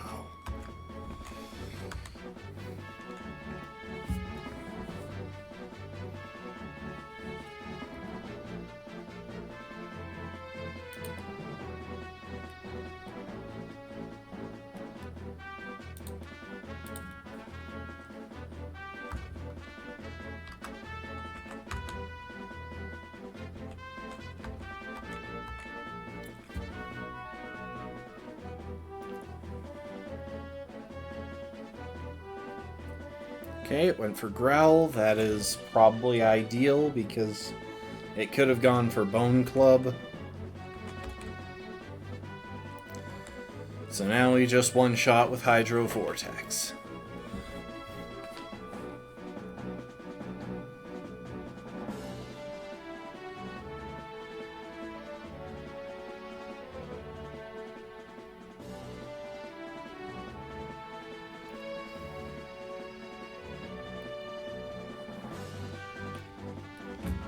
That means we should be pretty safe to go in on the Magmar in the next fight. On to the second dance. The Hiker.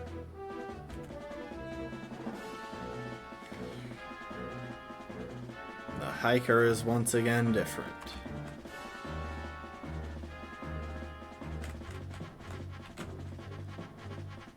How they're smiling.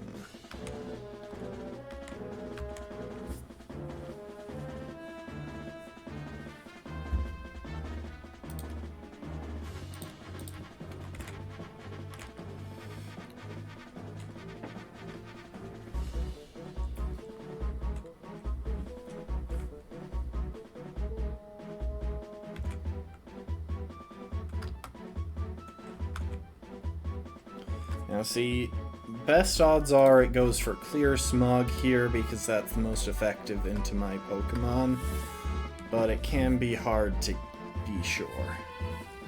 See, it went for Fire Spin, which doesn't really make much sense. Now this could get bad if it uses Smokescreen. Well, this could have gotten bad if it used Smokescreen and we started missing moves, but luckily we are just going for a Z move.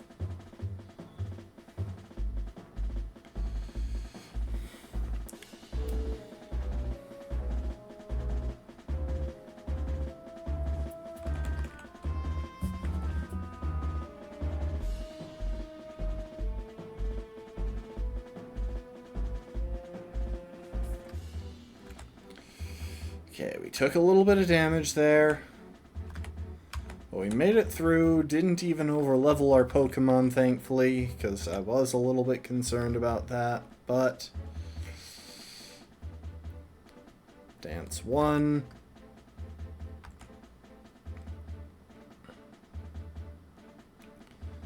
And the Totem Pokemon. All of the answers here are correct, except maybe... Well, actually, the Pokemon with the bone and the cheery Pokemon might not be correct. Anyway, the Totem Pokemon and the big Pokemon are definitely correct. Now...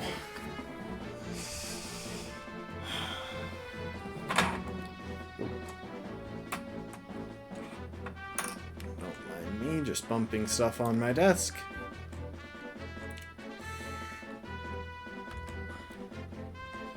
And we set up Light Screen turn 1. I really thought it was going to go for Detect. But if nothing else, it probably can't deal with us here.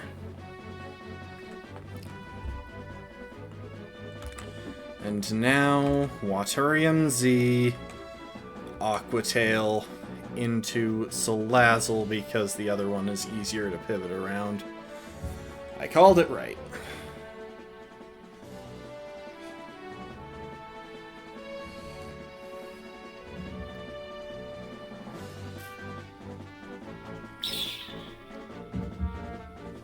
And even better, it didn't even poison us, so we should be able to stay in for a few turns. Which means we might just wind up soloing this with a Azumarill. In which case, I would have thought about this I would wind up having thought about this way too much. But, you know what? If we can avoid the slaughter that was the last match, I don't mind that. Use Bubble Beam.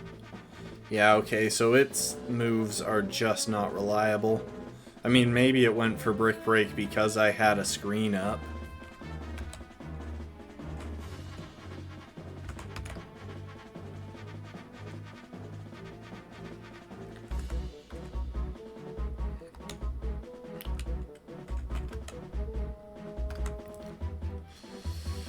Thing is, we're not going to do great damage regardless, especially now that we're burned.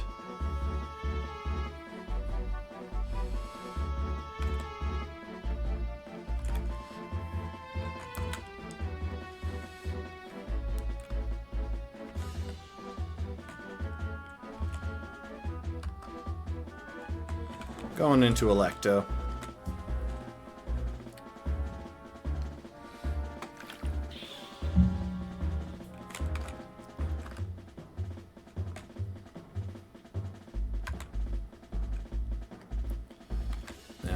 Protect.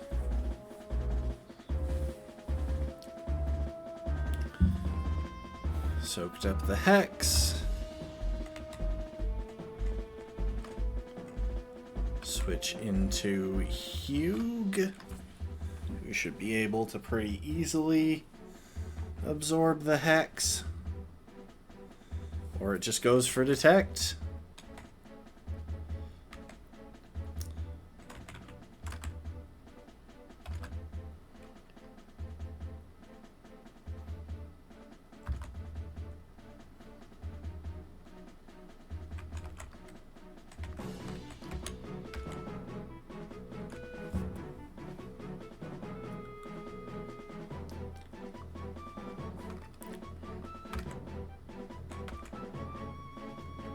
It should be almost out of detects at this point. I should have been counting those.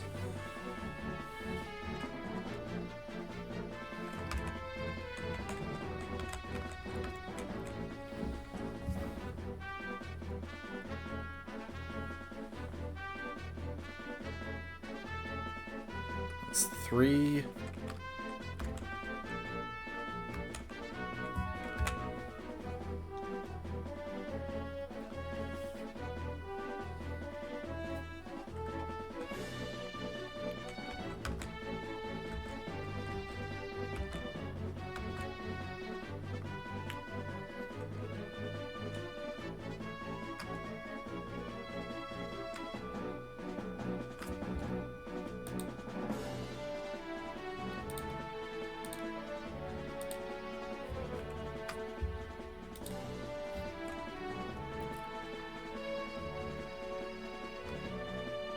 It's 4.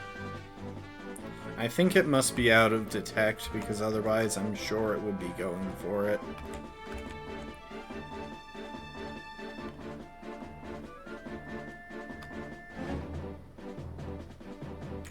Five.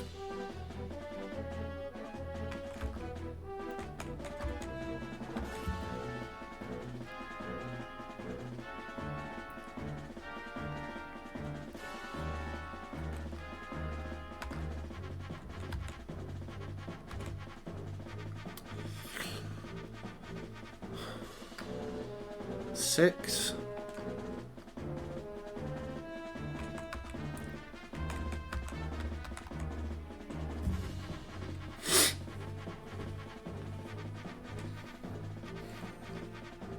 Seven.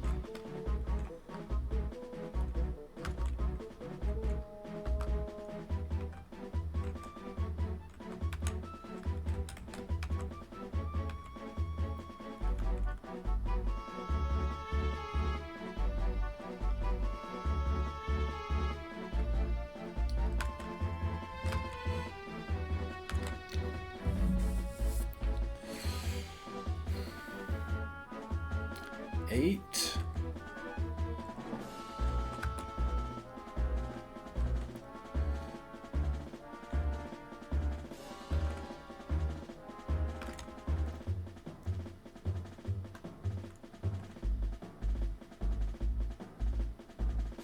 Nine.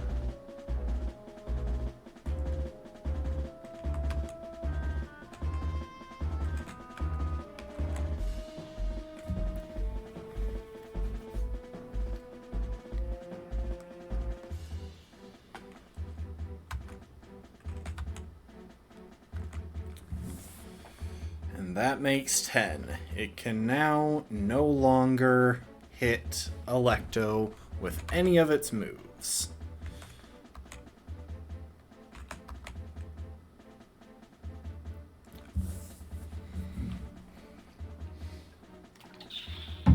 Gotta say, that went pretty well. Of course, we got hit by the cursed body, but you know what? We still have Flame Burst. And it's charged up thanks to it hitting us with a fire-type move.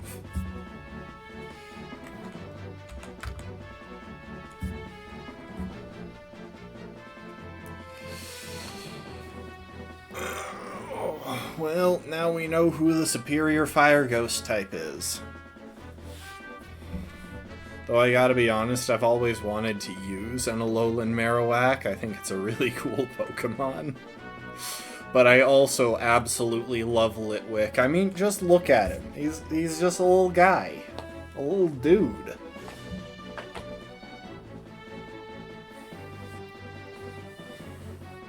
Like, look, he's so cute. Except that's a she.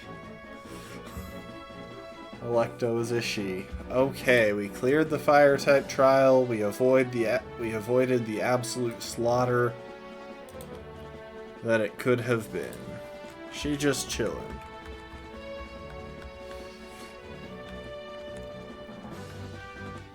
And finally, there is one other thing we get. We get the ride pager for Charizard, which means now we can soar between towns. We unlocked fast travel. which will save us so much time.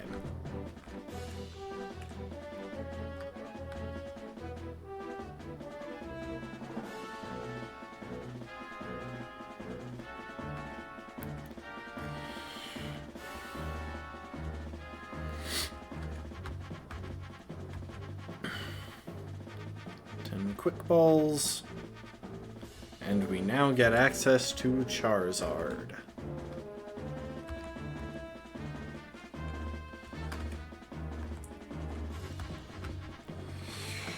Oh, nice. Hang on. I'm trying to listen to what Rotom is saying there in the bottom. Okay, he's just telling me where to go.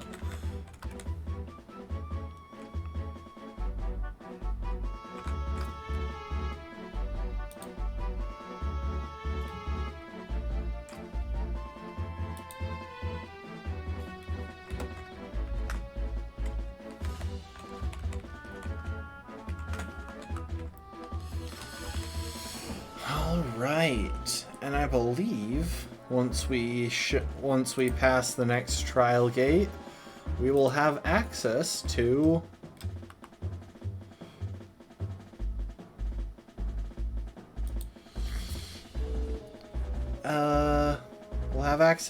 Route 8 and another couple of encounters. So let's see, it's you and you.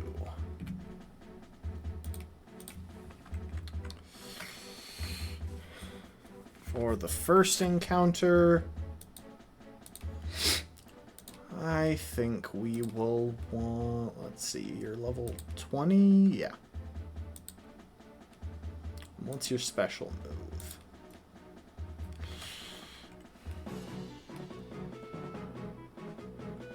I have so many tabs open like y'all would not believe.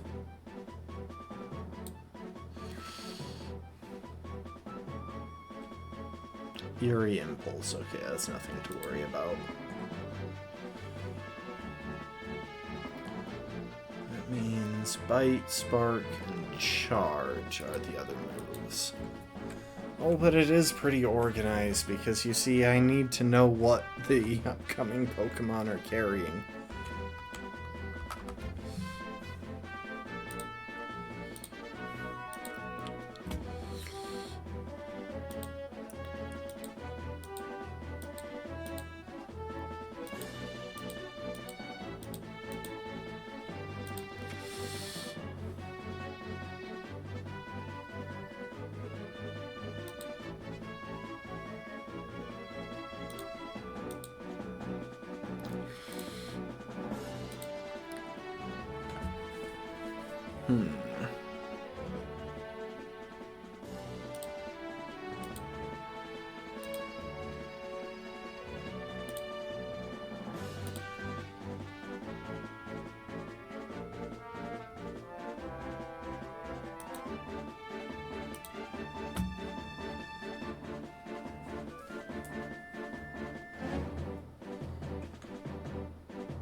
Yeah, these four should be fine for now.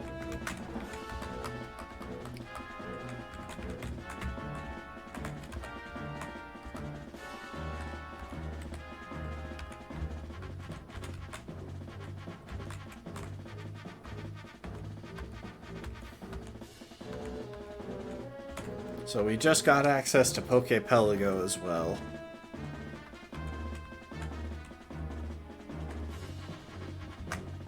I don't think there's a battle with these two right here.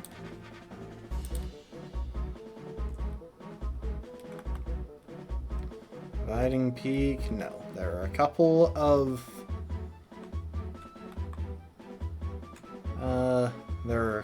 wild Pokemon, but no battles are listed here.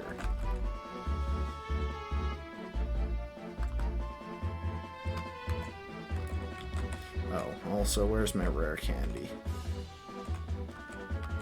Let's give one to each of the Pokemon who we don't currently have in the team. Alola?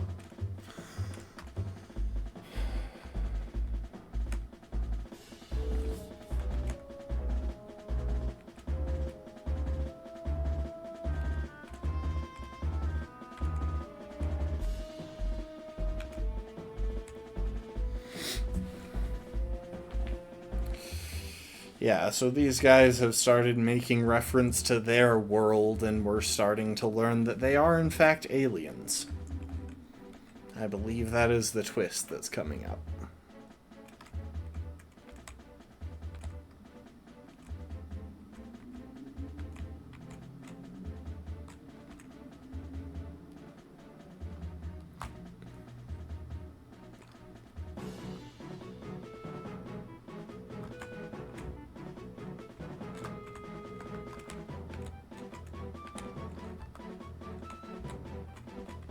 There are a bunch of people around the map who want you to show them specific Pokémon, but they don't even give great rewards.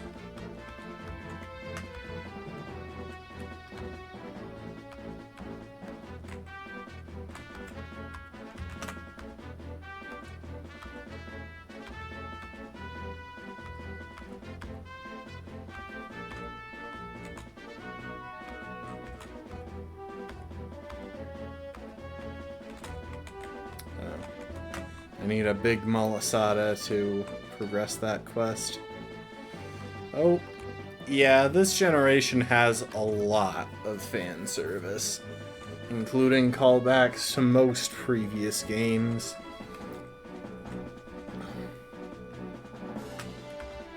And I don't believe that Colress wants to battle us. But we get Flame Charge, which is very helpful.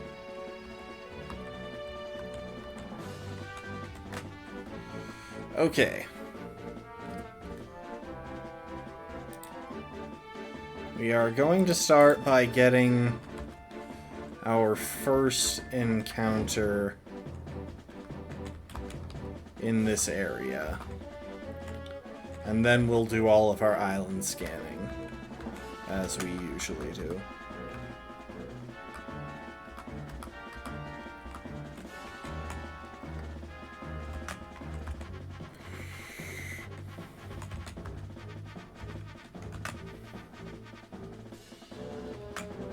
Really? Crit Rock Smash?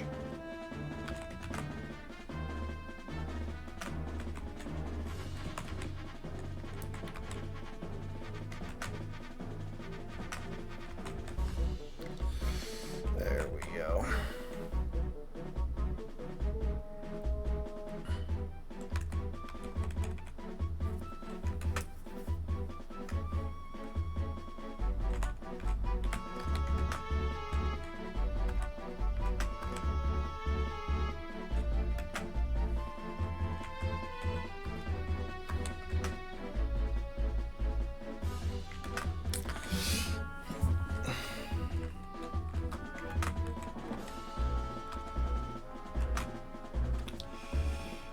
You... Oh, welcome to the stream, Rafkin. Jeez, it really does just insist on giving me only female Pokemon when I am rapidly running out of female Elden Ring characters to name them after. Like, gosh dang.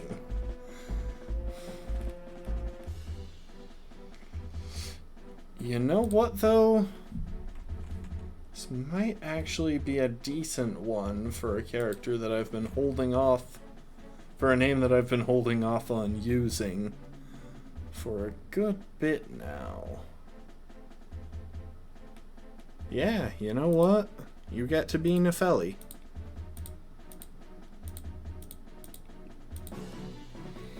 Obviously... we'll find out what... you'll see what Nefeli is going to be later. Oh, welcome to the stream. I think I already said hi to Rafkin. Welcome to the stream, B.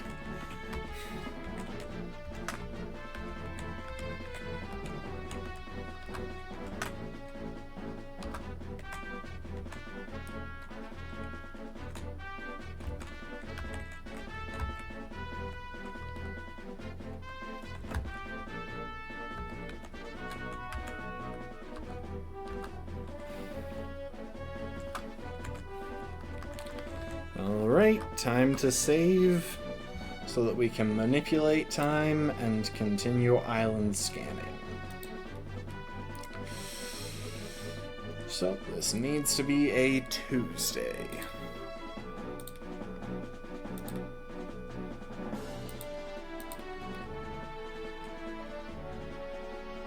April 23rd feels appropriate.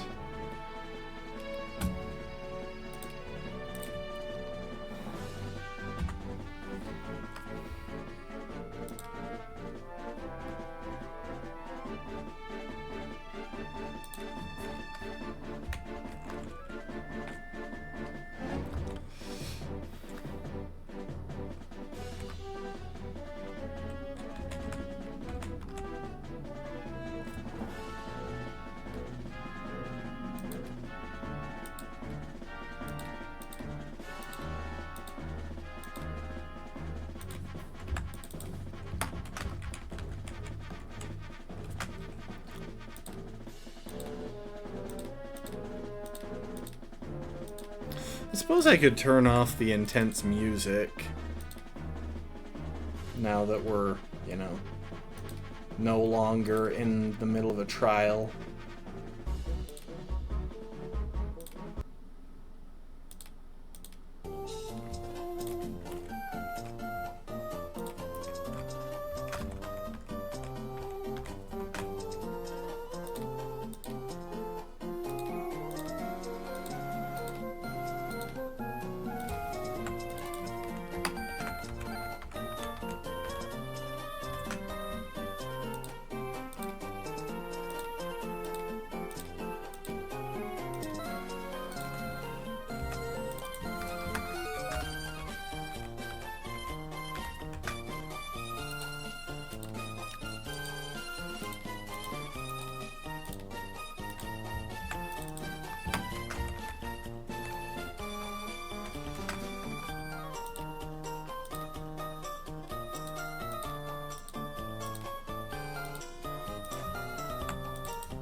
And there is our next encounter, which can be found right around here.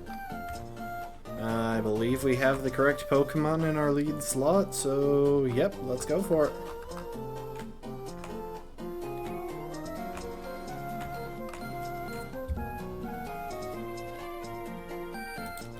Well, and that was quick.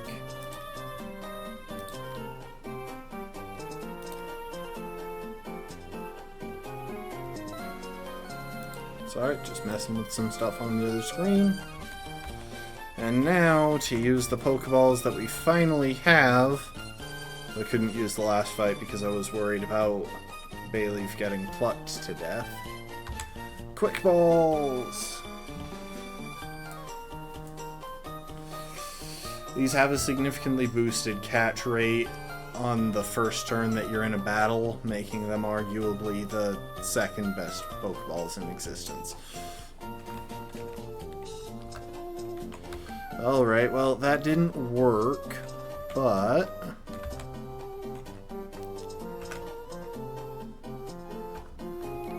we can, however, fire off a couple of Nightshades, get lucky to hit both of them, and then chuck other Pokeballs.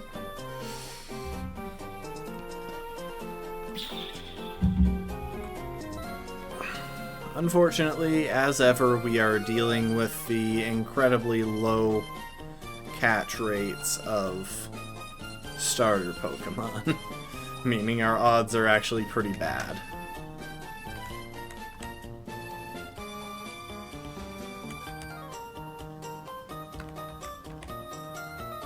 There we go. Well done, Electo. And who should we name you after? You're probably a decent number, and you're male, which helps so much. Ooh, you could be Shabriri. You know, that's worth considering.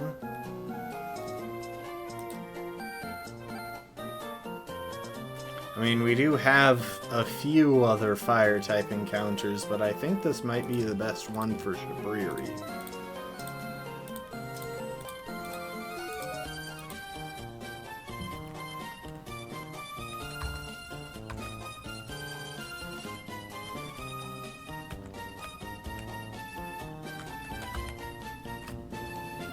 Okay, now that we've done that, we are going to fly back.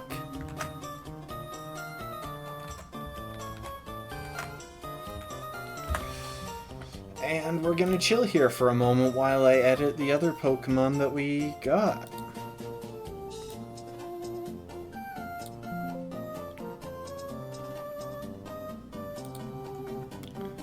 Eerie Impulse.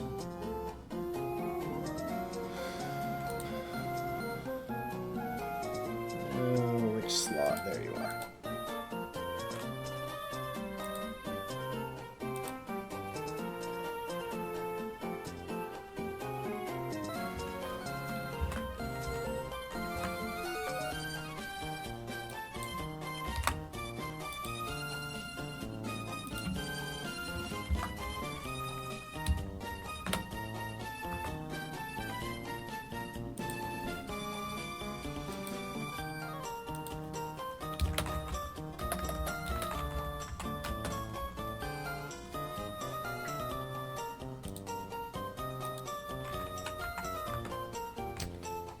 Okay, we got Eerie Impulse, and then Charge, Spark, and Bite. Thank goodness we got you at a level where you still know Spark.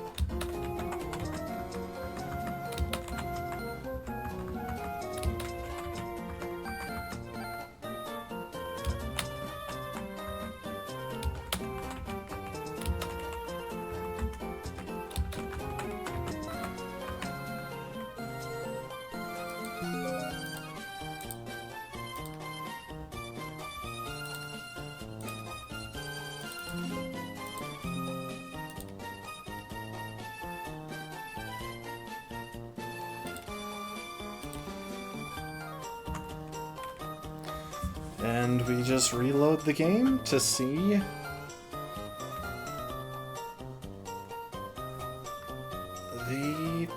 to check out our new Pokemon.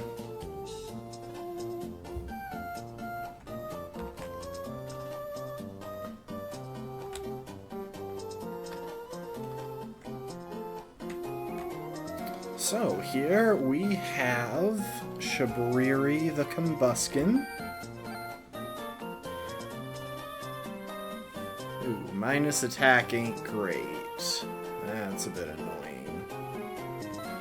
But it feels like that's been our luck pretty much the entire run.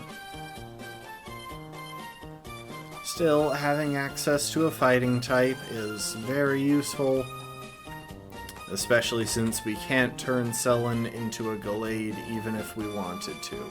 And Nefeli has Rivalry, so she sucks.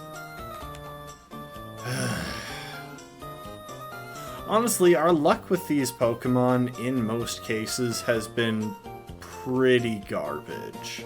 We've gotten the worse options of multiple abilities most of the time. And pretty terrible natures almost across the board. Like, seriously, why? You know, I could have cheated with this. I could have done this differently so that we had Like, I could have opened things up in my external tools and adjusted their natures or their abilities. None of you would ever know. So you can't see what I'm clicking on. But here we are, the consequences of my actions. And we're stuck with Rivalry. An ability that directly nerfs our Pokemon against the majority of opponents. Since most Pokemon are male.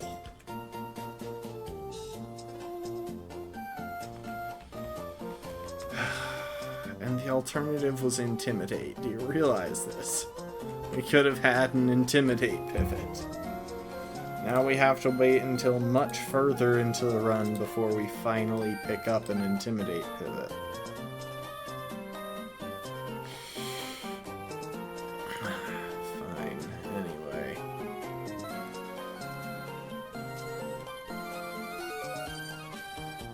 Okay, that's weird. Apparently there are some, like, really late game fights that you can get if you come back here in the post game. Right. Let's make some progress on that route before we wrap up.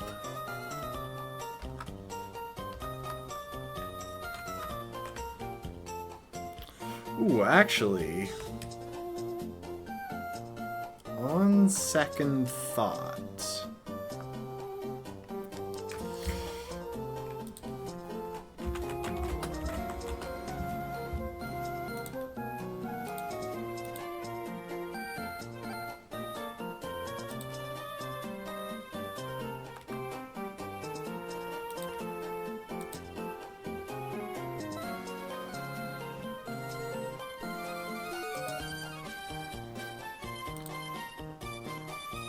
Metal Coat is held in this game by Magnemite.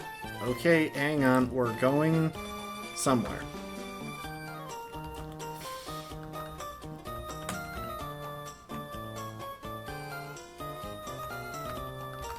I keep hitting Y because that's the button that it is to switch modes in more recent games.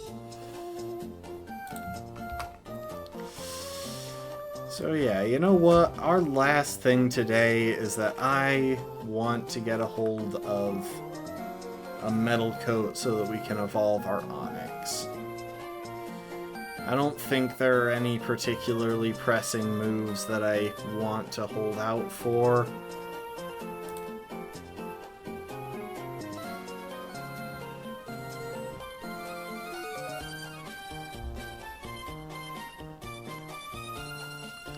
Yeah, there really aren't. So,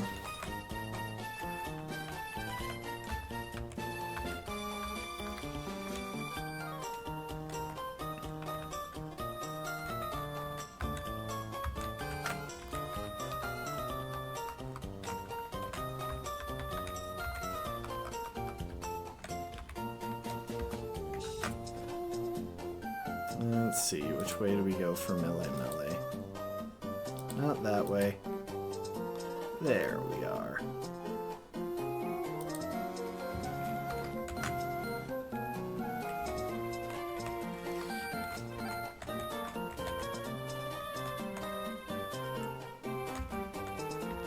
I know that Magnemite spawn around here, so all we have to do is run around until we find some. Of course, I am slow enough to be outsped by a Furfrou, which is annoying, because it's half my frickin' level. There we are, okay.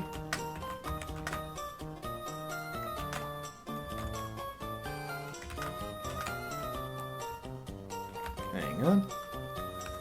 Let's put Thief at the top move so that I can button mash a little bit more. Like, even Dino, you would think it was good that I've got a minus special attack nature until you realize that it's only usable in its final form where it is a special attacker. or at least where it's better as a special attacker. Truthfully, I don't know if the level cap will ever get high enough for us to use Dino, but we'll find out.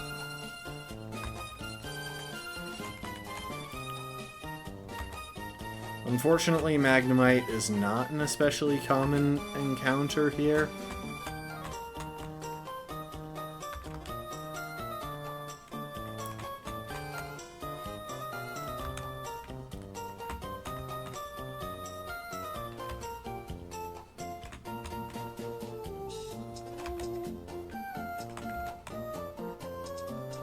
So we will have to sift through a good number of other Pokemon every time we want to encounter one.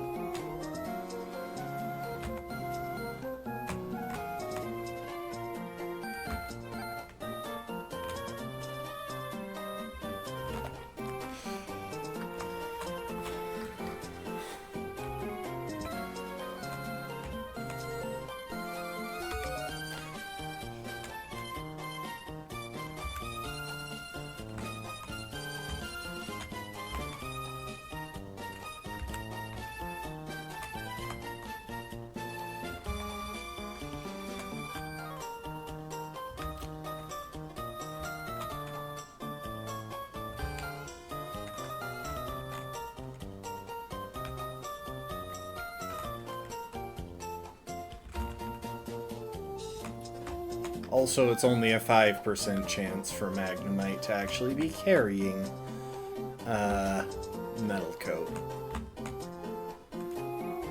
Which means there's a chance that, well, there's a 95% chance that even when we encounter a Magnemite, we won't get the item we're looking for, which sucks.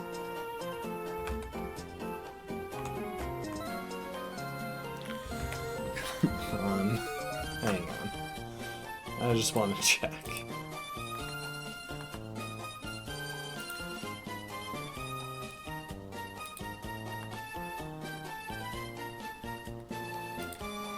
Magnemite. Route 1, Howoli City, Mali City.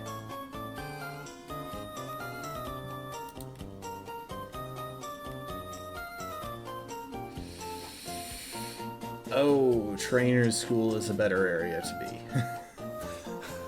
Definitely.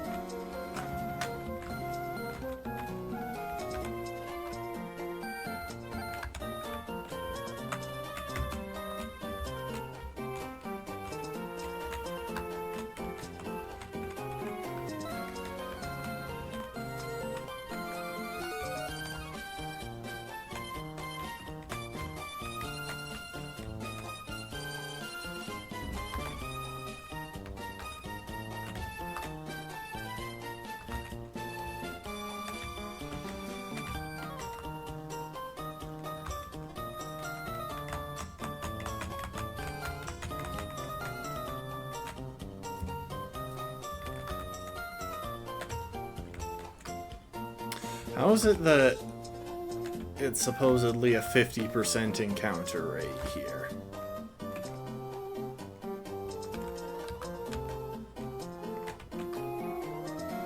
Like, I haven't encountered it once.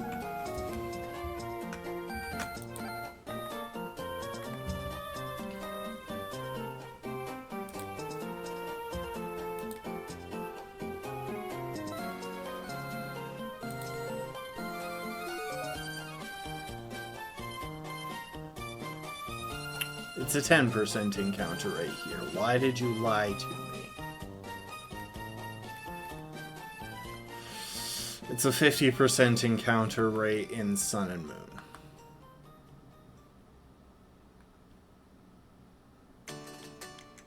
Okay, I was just dumb. It is not better odds here.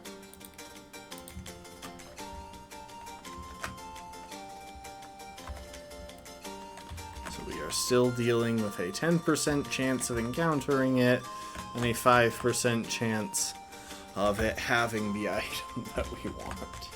This may take a minute. If we hit 10:30 and we haven't gotten it, I am just going to call it and then cheat it in.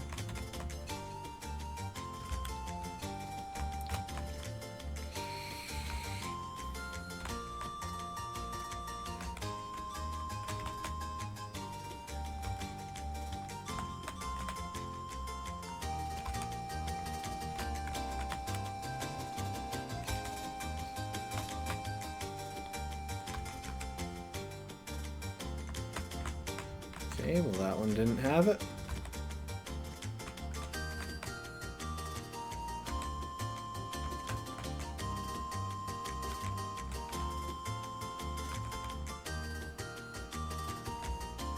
Wait, I think that one had it.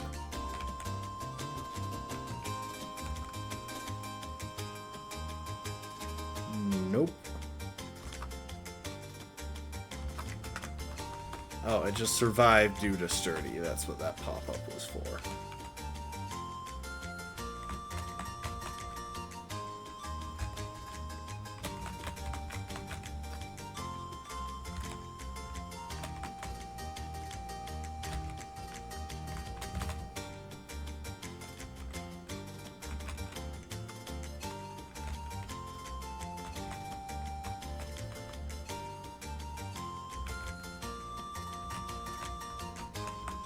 Thank you for the hydrate, Lastborn.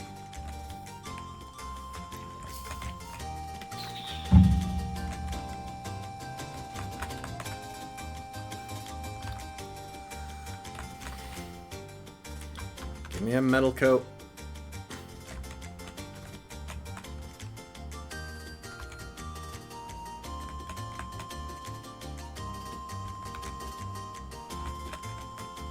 You know, it's an interesting thing to note about Nuzlockes.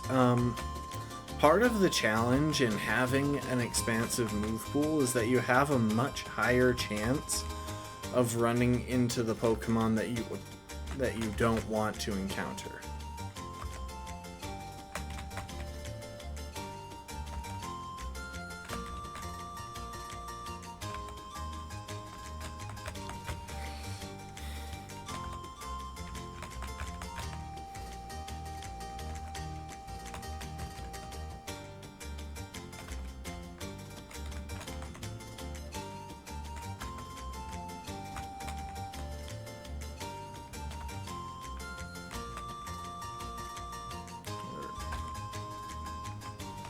Yeah, the more encounters there are in an area, the less likely it is that you'll get the one that you want.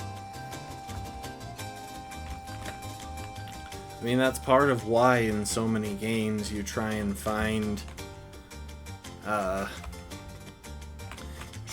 options that let you manipulate the encounter.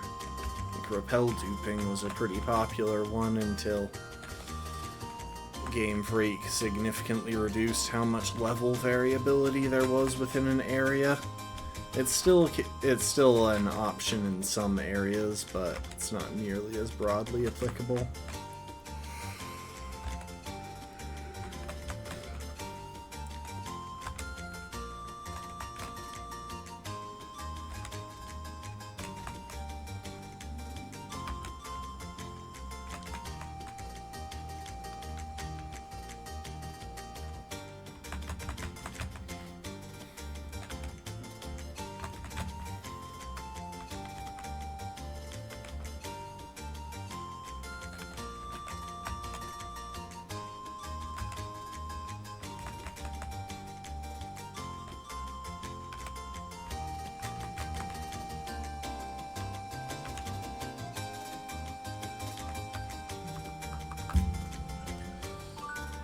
Alright, we should probably just wrap it up and I'll just cheat in the item because honestly, this could go on for a pretty long time. Again, it's only a 5% chance to even encounter, or to have the Magnemite carrying it even when we encounter it, which comes to a total of, I believe, a 0.5% chance to actually encounter with each encounter to have it be a Magnemite that is carrying Metal Coat. And while I've played with lousy odds plenty before,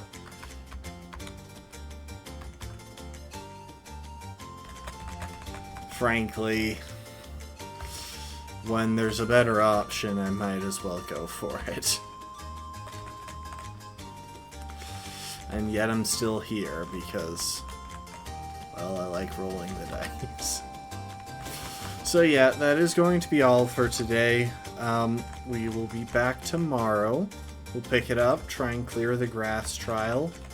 Maybe a little bit more if I can manage to get things rolling a bit faster. Luckily, I think we have a better matchup into the grass trial than we do into most of the trials. Especially because we have some quad grass resists, including a grass and poison type that is carrying poison type coverage, which should match up pretty well into the thing. I just need to think through how to deal the damage necessary for the totem Pokemon to summon the partner that I want it, that works best for me. But yeah, that's gonna be the strat. I don't know if there's too much else to say. We should be in for a vaguely easier trial, I think, if I'm remembering the ally Pokemon correctly. If I'm remembering the ally Pokemon wrong, then we're going to be in for a tough fight, but we'll see how it goes. I'm vaguely optimistic. Even though luck has honestly not been on our side the last day or so. The last couple of chunks of the challenge, luck has definitely been against us.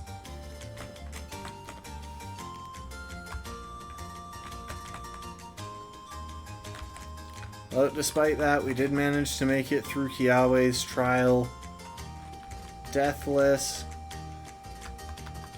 And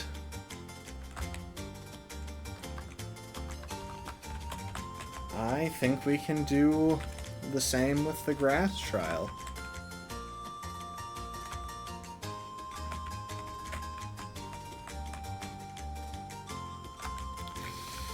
So in the meantime, I appreciate y'all.